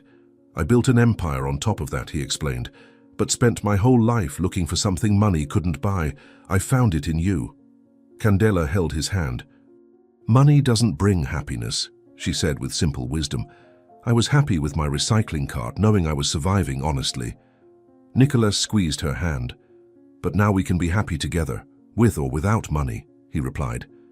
When they arrived at the private hospital where Nicholas had scheduled emergency consultations for both of them, they were greeted by Dr. Mendez, one of the country's best neurologists. He had already been informed about the situation and had the complete DNA results in hand. "Mr. Montero, Ms. Rodriguez, we need to discuss the results in detail," he said, with professional seriousness. They were led to a private consultation room where the doctor explained the situation. "The syndrome you both share is a very rare variant. Unlike classic Huntington's, it can remain dormant for decades," he explained. "Mr. Montero, we believe your brain tumor may be related to this." He turned to Candela. "Ma'am, we'll need to do complete examinations, but the symptoms you must be feeling, fatigue, occasional tremors, may be related." Candela nodded slowly. "I thought it was just age," she admitted. The examinations that followed were exhaustive. MRIs, CT scans, blood tests, neurological tests. While Candela was being examined, Nicholas took the opportunity to call his office and give instructions. "I want Candela's house completely renovated, but keep the original structure," he instructed. "She may want to visit it, and hire private nurses, the best." His assistant on the other end of the line was clearly confused, but noted everything down. "Anything else, Mr. Montero?" he asked. "Yes. I want a complete investigation on the Novo Lar adoption agency and all connections between the Monteros and the Albuquerques in 1963, ordered Nicholas. "Be discreet, but be thorough." When Candela finished the examinations, she was visibly exhausted. Nicholas took her to his mansion, anxiously observing her reaction as she saw the opulence in which he lived. The house was a modern three-story construction with perfectly maintained gardens and a spectacular view of the city. Candela stopped at the entrance, intimidated. "Nicholas, is all this yours?" she asked in a whisper. "It's ours now, Mother," he gently corrected. "But I understand if you prefer something simpler. We can arrange whatever makes you feel more comfortable." Candela took a few hesitant steps inside, her eyes absorbing the expensive furniture, the artwork, the crystal chandelier. "It's beautiful," she said diplomatically, "but it must be very lonely living here alone." The observation struck Nicholas deeply. In one sentence, she had captured the essence of his life, materially rich, emotionally poor. They settled Candela in the coziest guest room, although it was still larger than her entire house. While she rested, Nicholas met with Dr. Araujo to discuss the next legal steps. "The charges against Candela will likely be dropped," the lawyer assured. "No prosecutor wants to take to trial a case of a 70-year-old mother who saved her millionaire son without knowing who he was." He paused before continuing. "But there's another issue. If we make it public that you are Eduardo Albuquerque's son, there will be ramifications." Nicolas considered this. "Is his family still powerful?" he asked. "Very much so. The eldest son is a senator. The daughter controls a media empire," Dr. Araujo informed. They won't like this revelation. Nicholas shrugged. I don't care what they like or dislike. My mother suffered because of them, he said with iron determination. At night, Nicholas and Candela finally could talk calmly, sitting on the veranda overlooking the city lights. Candela held a cup of tea, her hands still trembling slightly, whether from emotion or illness no one knew. Tell me about your life, she asked. I want to know everything I missed. Nicholas began to tell her, from his earliest memories with the Monteros, the privileged but emotionally distant childhood, the discovery of his adoption, the business success that never filled his inner void. Candela listened attentively, occasionally asking questions, her eyes never leaving his face, as if trying to memorize every detail. Did you get married? Do I have grandchildren? She asked hopefully. Nicholas shook his head sadly. I never managed to trust anyone enough for that, he admitted. I always thought people approached me out of interest in my money. And you, Mother, how was your life after? Asked Nicholas, unable to finish the sentence. Candela sighed deeply before answering. The first years were the worst. Depression almost killed me, she confessed. But then I met Donna Rosa, a lady who gave me employment and a place to stay. I worked in family homes for 40 years, always hoping perhaps to see you in one of them.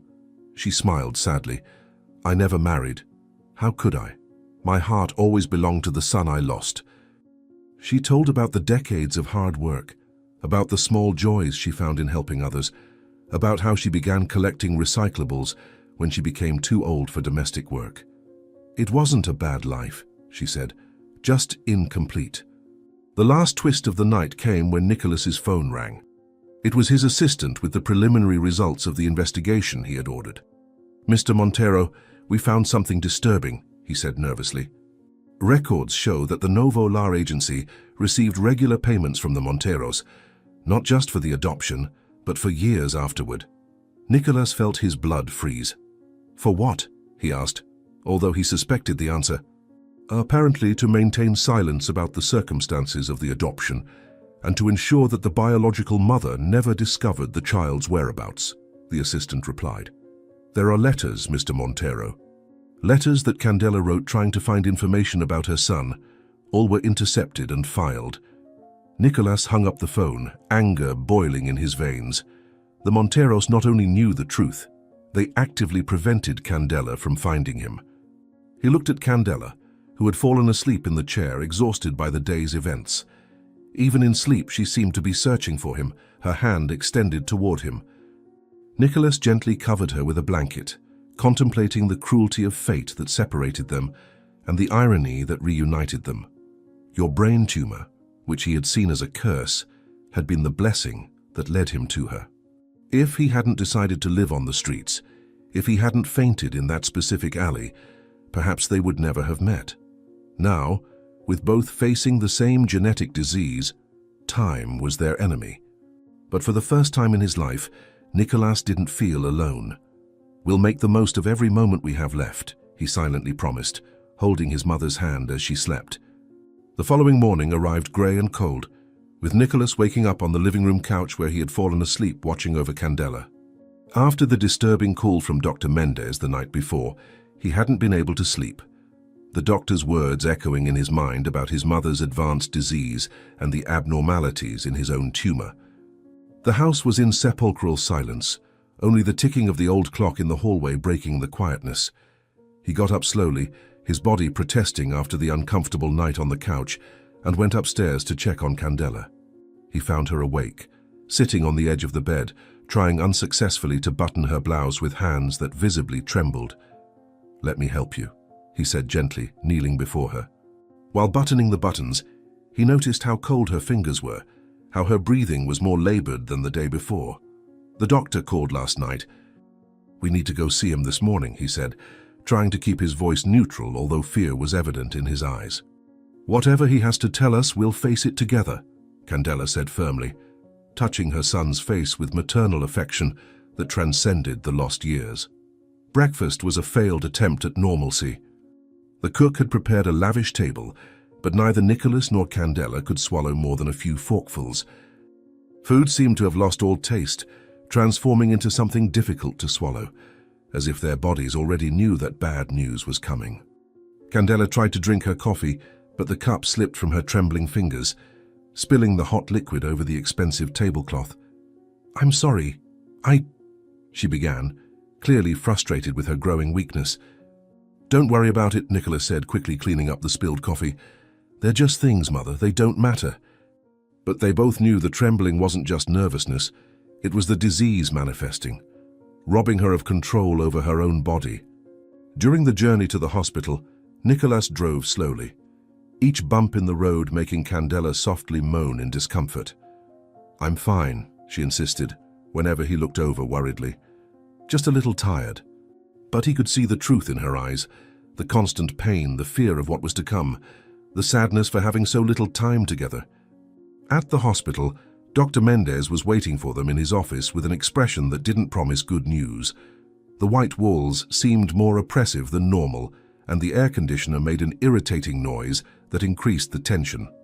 On his desk were piles of exams, MRI images, laboratory results that painted a grim picture. "I'm going to be completely honest because you deserve the truth," he began, interlacing his fingers on the desk. "The tests confirm that you both have the same rare genetic disease. It's hereditary, passed from mother to son, and is in a very advanced stage in both cases." He took a scan of Candela and placed it on the light box. "Mrs. Candela, these white spots here are brain lesions. They're spreading rapidly. The disease has been dormant in your body for decades, but now it's awakened with a vengeance." Candela studied the image of her own deteriorating brain. "How much time do I have, doctor? And please be specific," she asked with admirable calm. The doctor took a deep breath. 6 to 8 weeks, maybe less. The progression is accelerating each day," he responded gravely. Nicholas felt the world spinning around him, but forced himself to maintain focus. "And what about me?" he asked, although part of him didn't want to know the answer. Dr. Mendez picked up another series of images. "Your tumor has doubled in size in 1 week. What I mentioned about it decreasing was an error in the initial reading. In fact, it's growing aggressively and is already affecting critical areas of the brain." The doctor pointed to several dark areas in the image. "See here, here, and here. The tumor is spreading like tentacles, infiltrating regions that control vital functions." Nicholas studied the images of his own death sentence. "How long?" he simply asked. 3 months at most, probably less. And in the last weeks you will gradually lose your cognitive abilities," the doctor explained. "First recent memory, then speech, then recognition of loved ones." The silence that followed was deafening. Mother and son looked at each other, processing that after 62 years apart, they would have only weeks together before death separated them again. "Is there any treatment? Any hope?" asked Candela, always practical even in the face of despair. Dr. Mendez hesitated at length before answering, clearly debating whether he should give false hope. "There is an experimental procedure developed by a colleague in Switzerland, Dr. Kaufmann. It's considered too radical by most of the medical community, but it has had some limited successes," he finally said. "It's extremely risky, painful, and the chances of success are minimal." Nicholas leaned forward. "Define minimal," he demanded. 30% chance of complete success, 40% of partial improvement that could prolong life by a few years, and 30% of death during the procedure," the doctor detailed. "Additionally, the cost is prohibitive. We're talking about $50 million between special equipment, Dr. Kaufmann's team, and experimental medications that aren't approved in any country." Nicholas didn't even blink at the amount. "If it's our only chance, money is no obstacle," he said firmly. "But there's another complication," continued Dr. Mendez. "Dr. Kaufmann insists that, in your case, the procedure must be done simultaneously.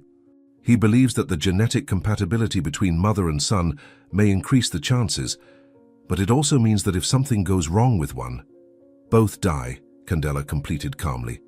"Exactly. It's all or nothing," the doctor confirmed.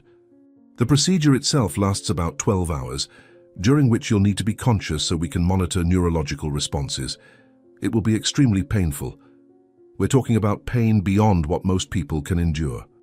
He paused, letting the gravity of the situation sink in. Many patients beg to stop in the middle of the procedure, But once initiated, it cannot be interrupted or both will certainly die.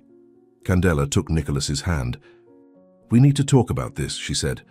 "Of course," Dr. Mendez agreed, "but don't take too long. Each day that passes, the chances decrease. If you wait more than a week, it may be too late to try."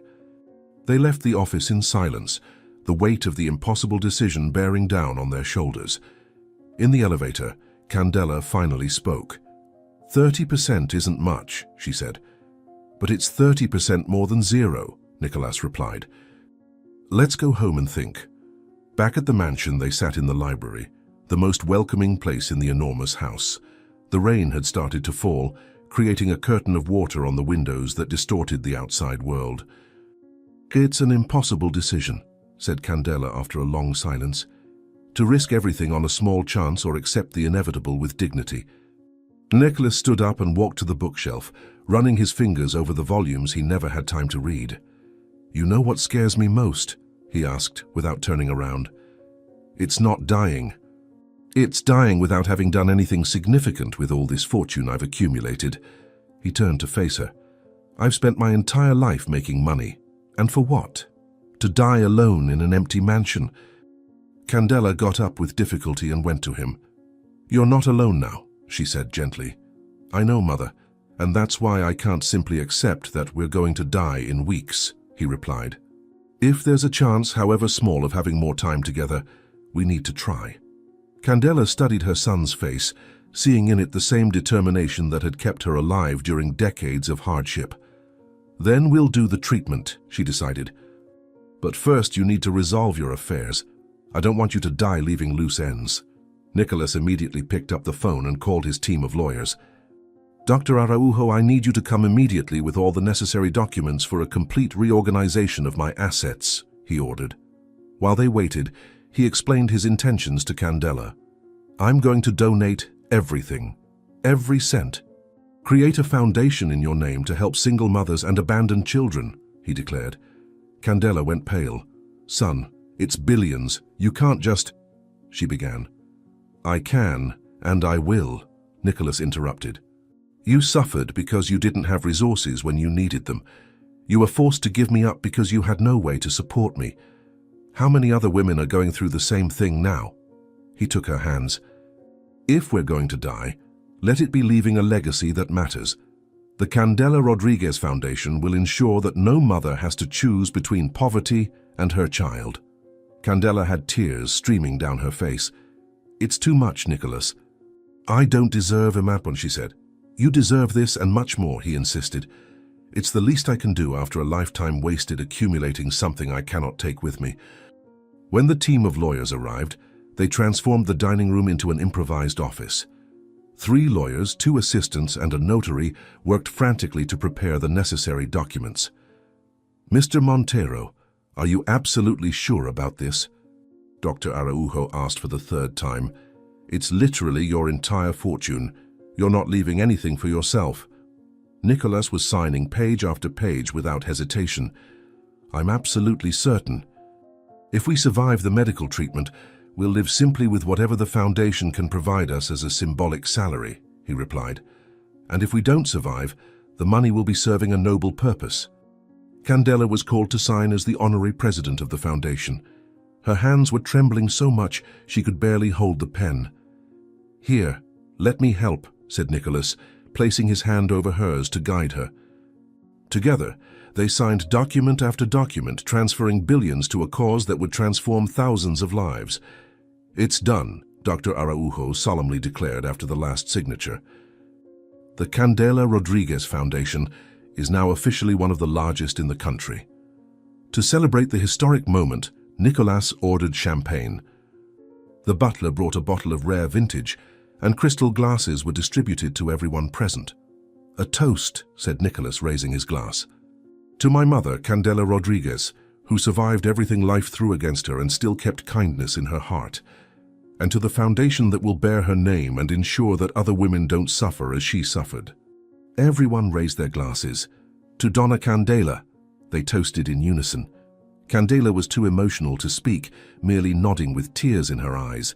She took a sip of champagne, the bubbly liquid going down her throat. For a moment, everything seemed perfect. Then suddenly the glass slipped from her hand. The crystal shattered on the marble floor with a sound that echoed through the room. Candela brought her hands to her chest, feeling an intense pain that made it difficult to breathe. At the same time, Nicholas was overcome by a sudden and crushing pain in his head, falling beside her.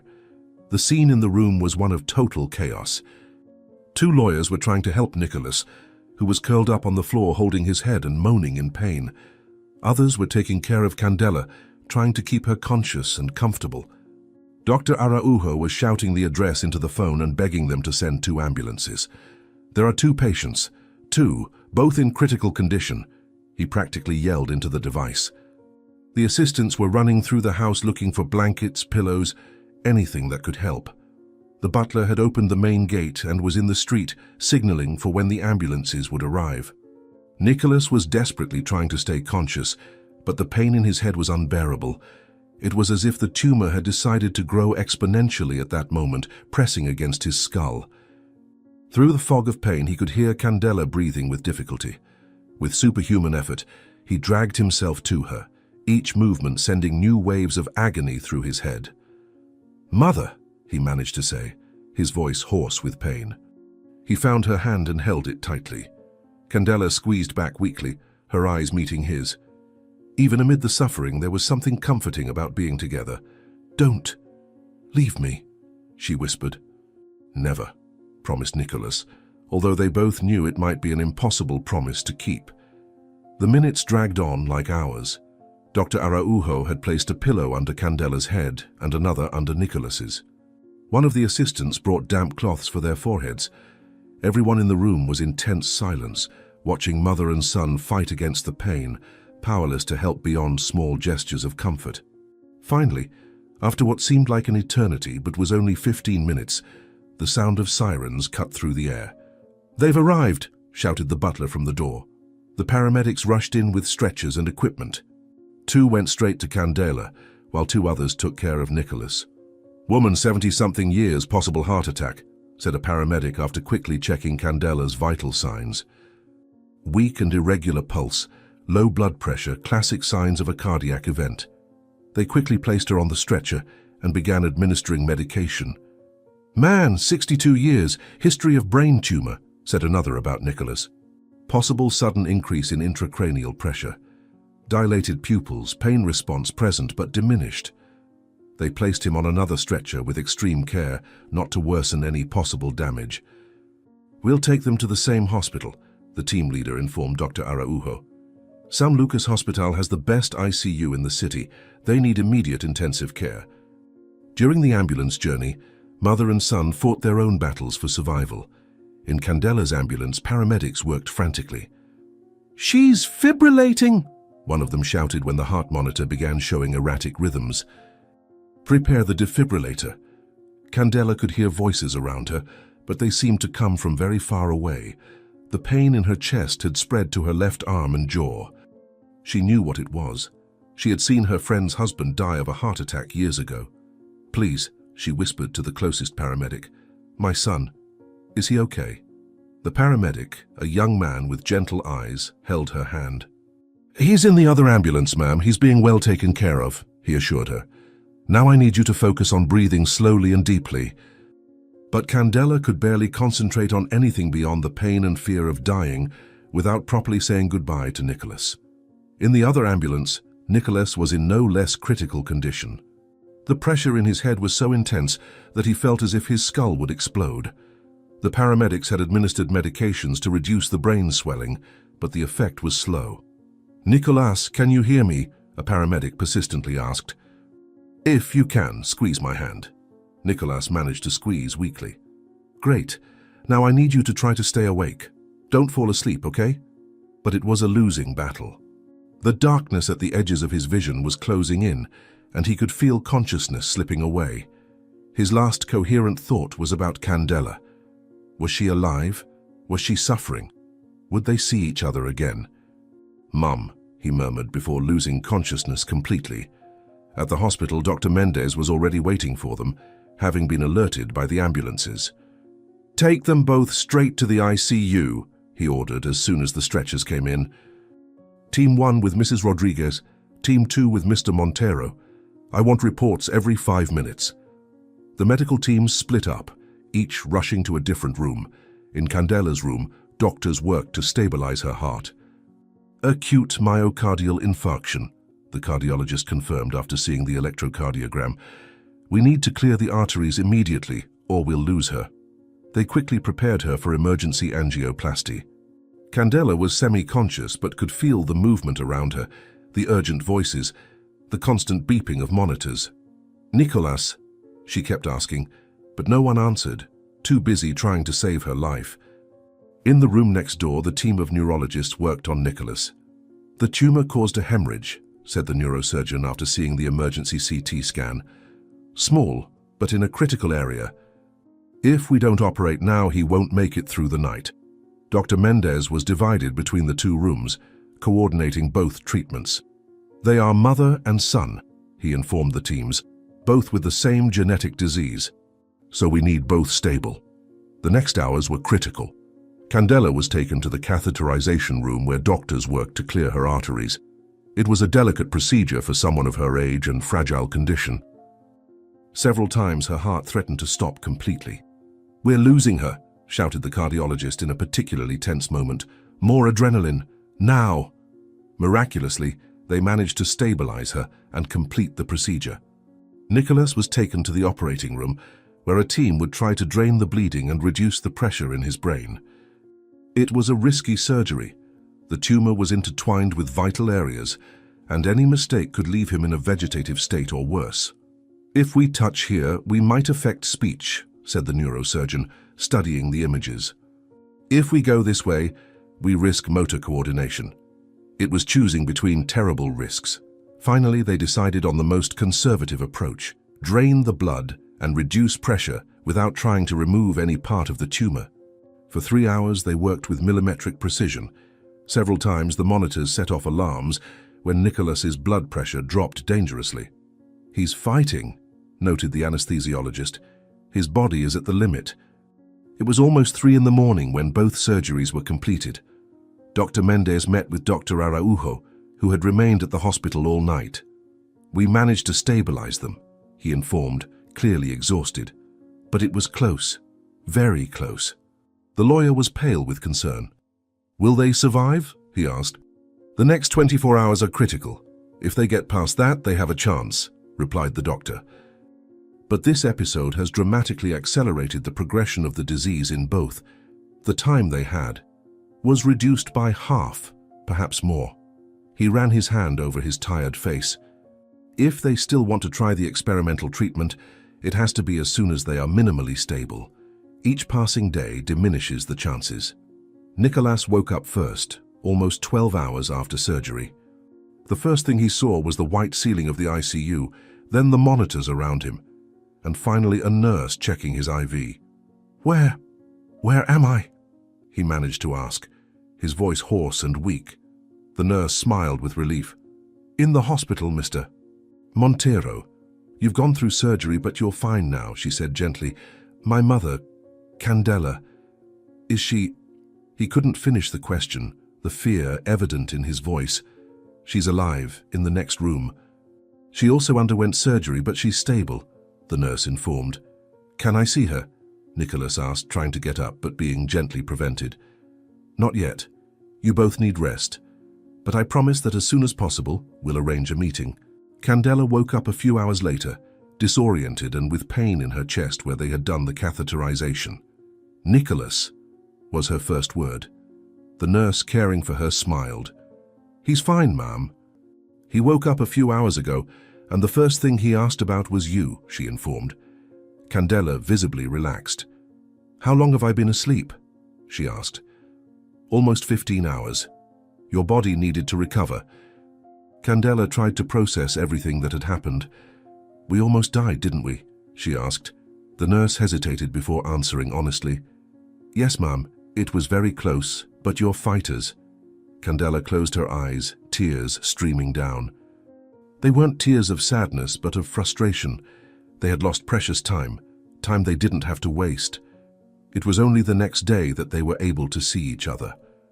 Nicolas was brought in a wheelchair to Candela's room. When their eyes met, both began to cry simultaneously. "I thought I had lost you," said Candela, extending her hand to him. Nicholas held her hand tightly, bringing it to his lips to kiss it. "I thought the same," he admitted. "It was horrible not knowing if you were alive or dead." They remained silent for a few moments, just appreciating the fact that they were both alive. Then Dr. Mendez entered with a serious expression. "We need to talk about what happened and what it means for you," he said.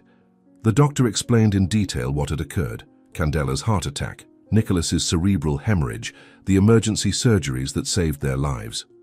"You were very lucky," he said. "A few more minutes and there would have been nothing we could do." He paused before continuing with the difficult part. "But this episode had a cost. Your disease has progressed significantly. Candela, your heart is much weaker now. Nicholas, the tumor is pressing on areas we cannot operate on without causing permanent damage." He took a deep breath. "If before you had weeks or months, now you have days or weeks." The silence that followed was heavy. "And the experimental treatment?" Nicholas finally asked. "It's still an option, but the chances have decreased, maybe 20% now, given your debilitated state," the doctor responded. It was at this moment that Dr. Kaufman entered the room unannounced. He was a tall man with white hair and piercing blue eyes that radiated confidence and intelligence. "Excuse the intrusion," he said with a pronounced Swiss accent. "I'm Dr. Kaufman. I came as soon as I heard about your crisis." Dr. Mendez was surprised. "We weren't expecting you so soon," he said. "When unique patients like these are at imminent risk, I cannot afford to wait," Dr. Kaufman replied. He approached the bed, studying mother and son with clinical eyes but not without compassion. "I read all your tests during the flight. Fascinating. The same genetic mutation, manifesting in slightly different ways." He turned to them directly. "I'll be frank. If we don't perform the procedure in the next 3 days, it will be too late. Your bodies are failing rapidly." "But they just came out of major surgeries," protested Dr. Mendez. "How can they endure 12 hours of experimental procedure?" Dr. Kaufman smiled slightly. "That's precisely why it might work. The human body, when pushed to the extreme, sometimes finds reserves of strength we didn't know existed," he explained. "Besides, I've developed a modified version of the procedure specifically for their case. It will be more intense but faster, 8 hours instead of 12. He looked directly at Nicholas and Candela. "But I need to be honest, it will be the hardest thing you've ever faced. The pain will be excruciating." Many patients beg to die in the middle of the procedure. Candela and Nicholas exchanged glances. "We're already dying anyway," Candela said pragmatically. "At least this way we die trying," Nicholas added. Dr. Kaufman nodded approvingly. "That attitude is essential. The will to live is as important as the procedure itself," he said. "I'll need 2 days to prepare everything. Special equipment needs to be brought in, medications prepared, the team instructed." He stood to leave, then stopped. "One last thing. During the procedure, you may experience unusual phenomena, hallucinations, memories that aren't yours, feeling like you're in 2 places at once. It's the brain reacting to the treatment. Don't be alarmed." With that, he left, leaving everyone processing his words. "Unusual phenomena?" Candela repeated nervously. "If it means a chance to live, I'd face hell itself," Nicholas responded with determination. The next 2 days were of intense preparation. Equipment that looked like it came from science fiction was installed in a specially prepared surgical room. Nicholas and Candela underwent more tests, were psychologically prepared by a team of psychologists, and had to sign stacks of documents exempting the hospital from liability. "It's basically a statement that we're doing this at our own risk," commented Nicholas as he signed. "At least the foundation is already created," Candela replied. "If we die, the money is secure to help others." It was a morbid but necessary thought. During those days, they talked about everything, about the lost years, about regrets, about hopes.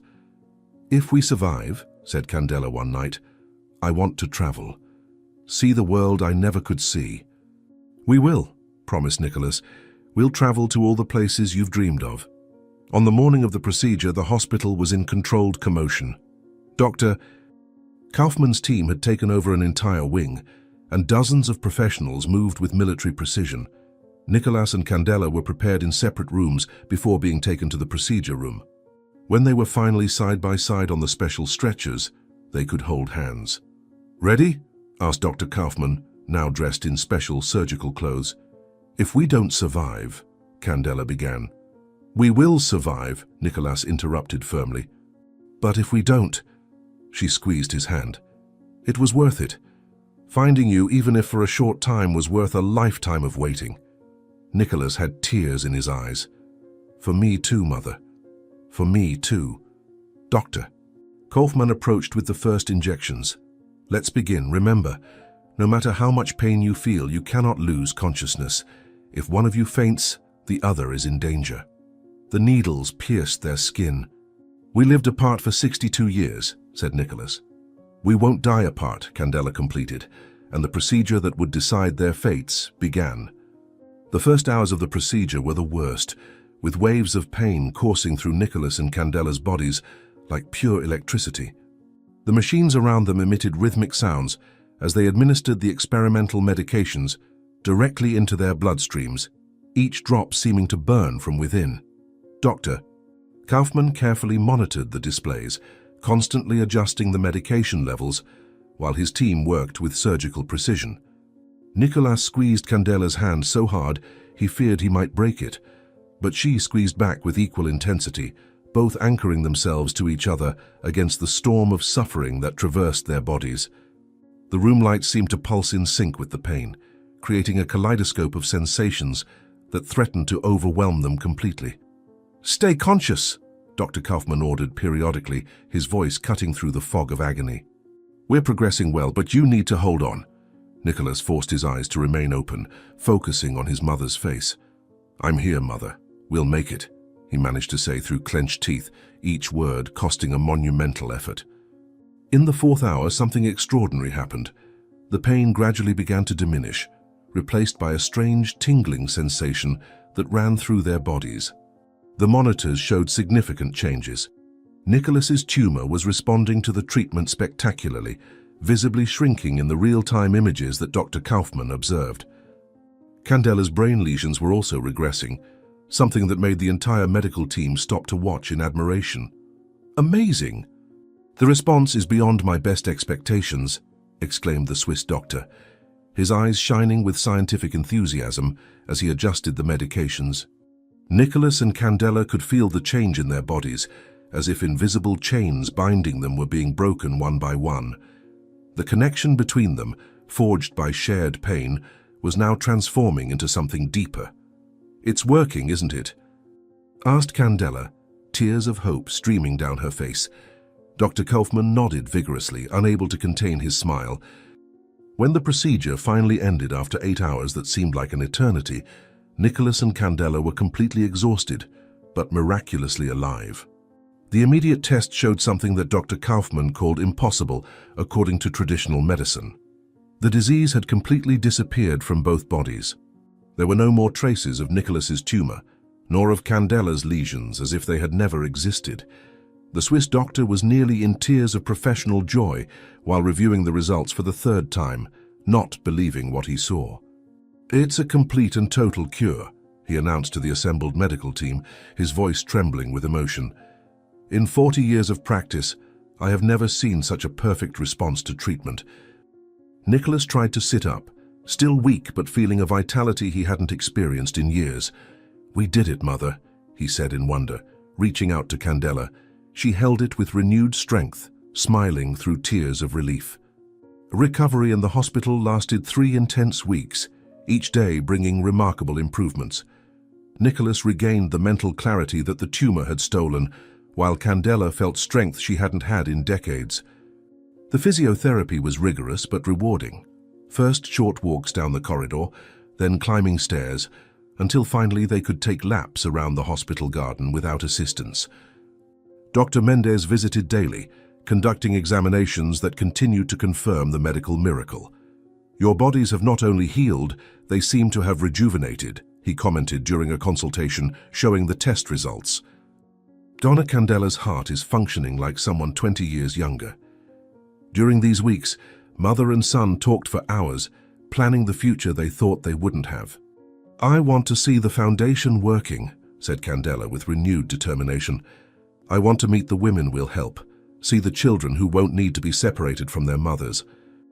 Nicholas enthusiastically agreed, already making calls to accelerate the projects. 6 months after the treatment came the big day that Nicholas and Candela had dreamed about during the long nights in the hospital, the inauguration of the first center of the Candela Rodriguez Foundation. The chosen building had its own history. It was an old abandoned mansion in the same poor neighborhood where Candela had lived decades ago, 3 blocks from the tenement where she spent her pregnancy alone and desperate. For months, construction teams had worked tirelessly to transform the deteriorated structure into a welcoming and functional space. The walls, once grey and peeling, now shone with soft colors and murals painted by local artists, depicting mothers and children in moments of tenderness. The 3-story building had been completely renovated and equipped with the most modern facilities. On the ground floor, a spacious and welcoming reception with a playroom. On the first floor, daycare rooms with capacity for 80 children divided by age group. On the second floor, medical and dental offices, classrooms for professional training in sewing, cooking, computers, and administration.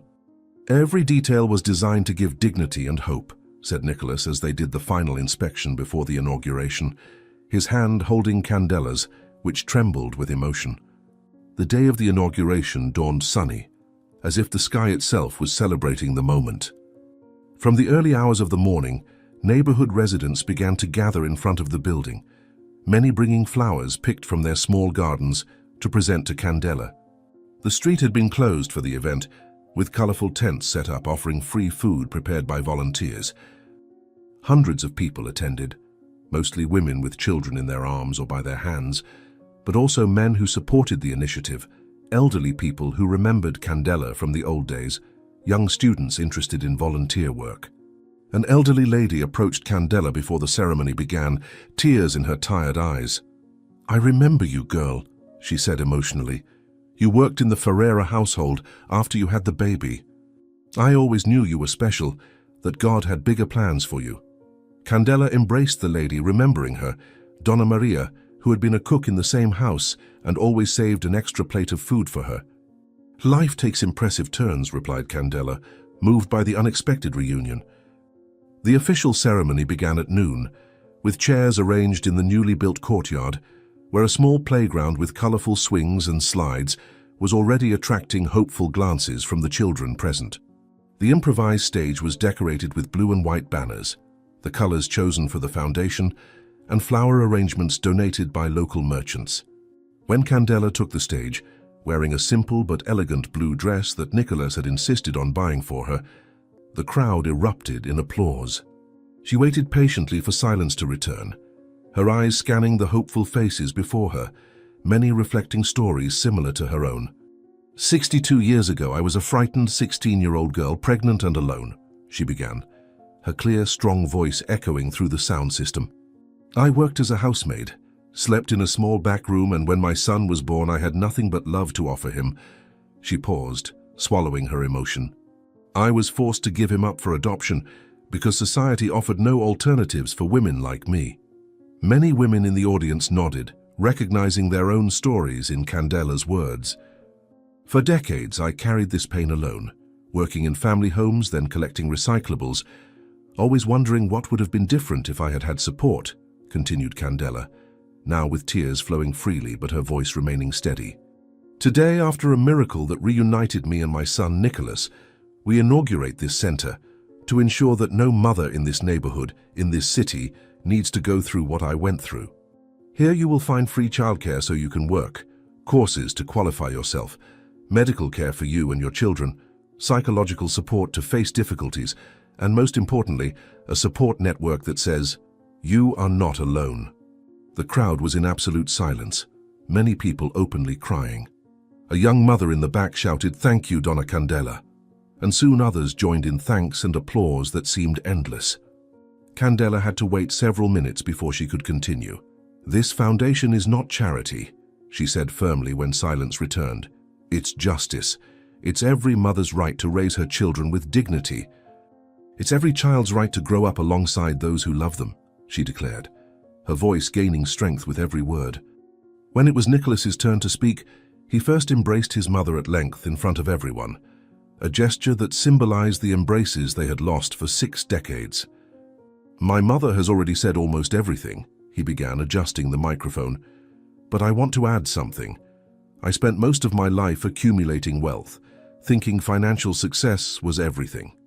I had a mansion with 40 empty rooms, bank accounts I couldn't even spend, and an emptiness in my heart that no money could fill." He looked at Candela with evident love. "When I discovered that my mother had given me up not for lack of love, but because of its excess, because she loved me too much to see me go hungry, I understood that true value lies in transforming suffering into hope for others. This foundation is proof that suffering can transform into purpose, that pain can generate compassion, that love always finds its way back." He turned to the crowd. "Every mother who walks through these doors carries a story of struggle. Our mission is to ensure that this struggle has support, that the love between mother and child is not defeated by economic circumstances," he declared with a choked voice. The most emotional moment came when Candela and Nicholas together cut the red ribbon across the main entrance. The doors opened, and the crowd was invited to see the facilities. Women entered in wonder, many never having seen such well-equipped spaces freely available for people like them. In the daycare room, trained educators were already waiting to show the educational toys, the new cribs, the kitchen where nutritious meals would be prepared. A young mother with a months-old baby in her arms began to cry at the sight of the environment. "My son can stay here while I work," she asked incredulously. "I won't need to leave him with strangers or miss work when he gets sick." The daycare coordinator, an experienced pedagogue who had embraced the project with passion, confirmed that yes, explaining that there was even pediatric care on site.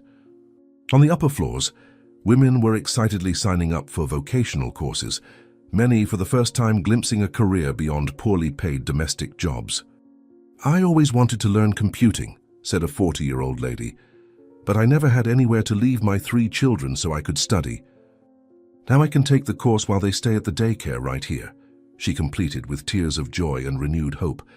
"Now tell me in the comments where you're from and tell me, did you like this story? Then subscribe to the channel, leave your like and check out the next one that's waiting for you here on the screen. I'll see you there."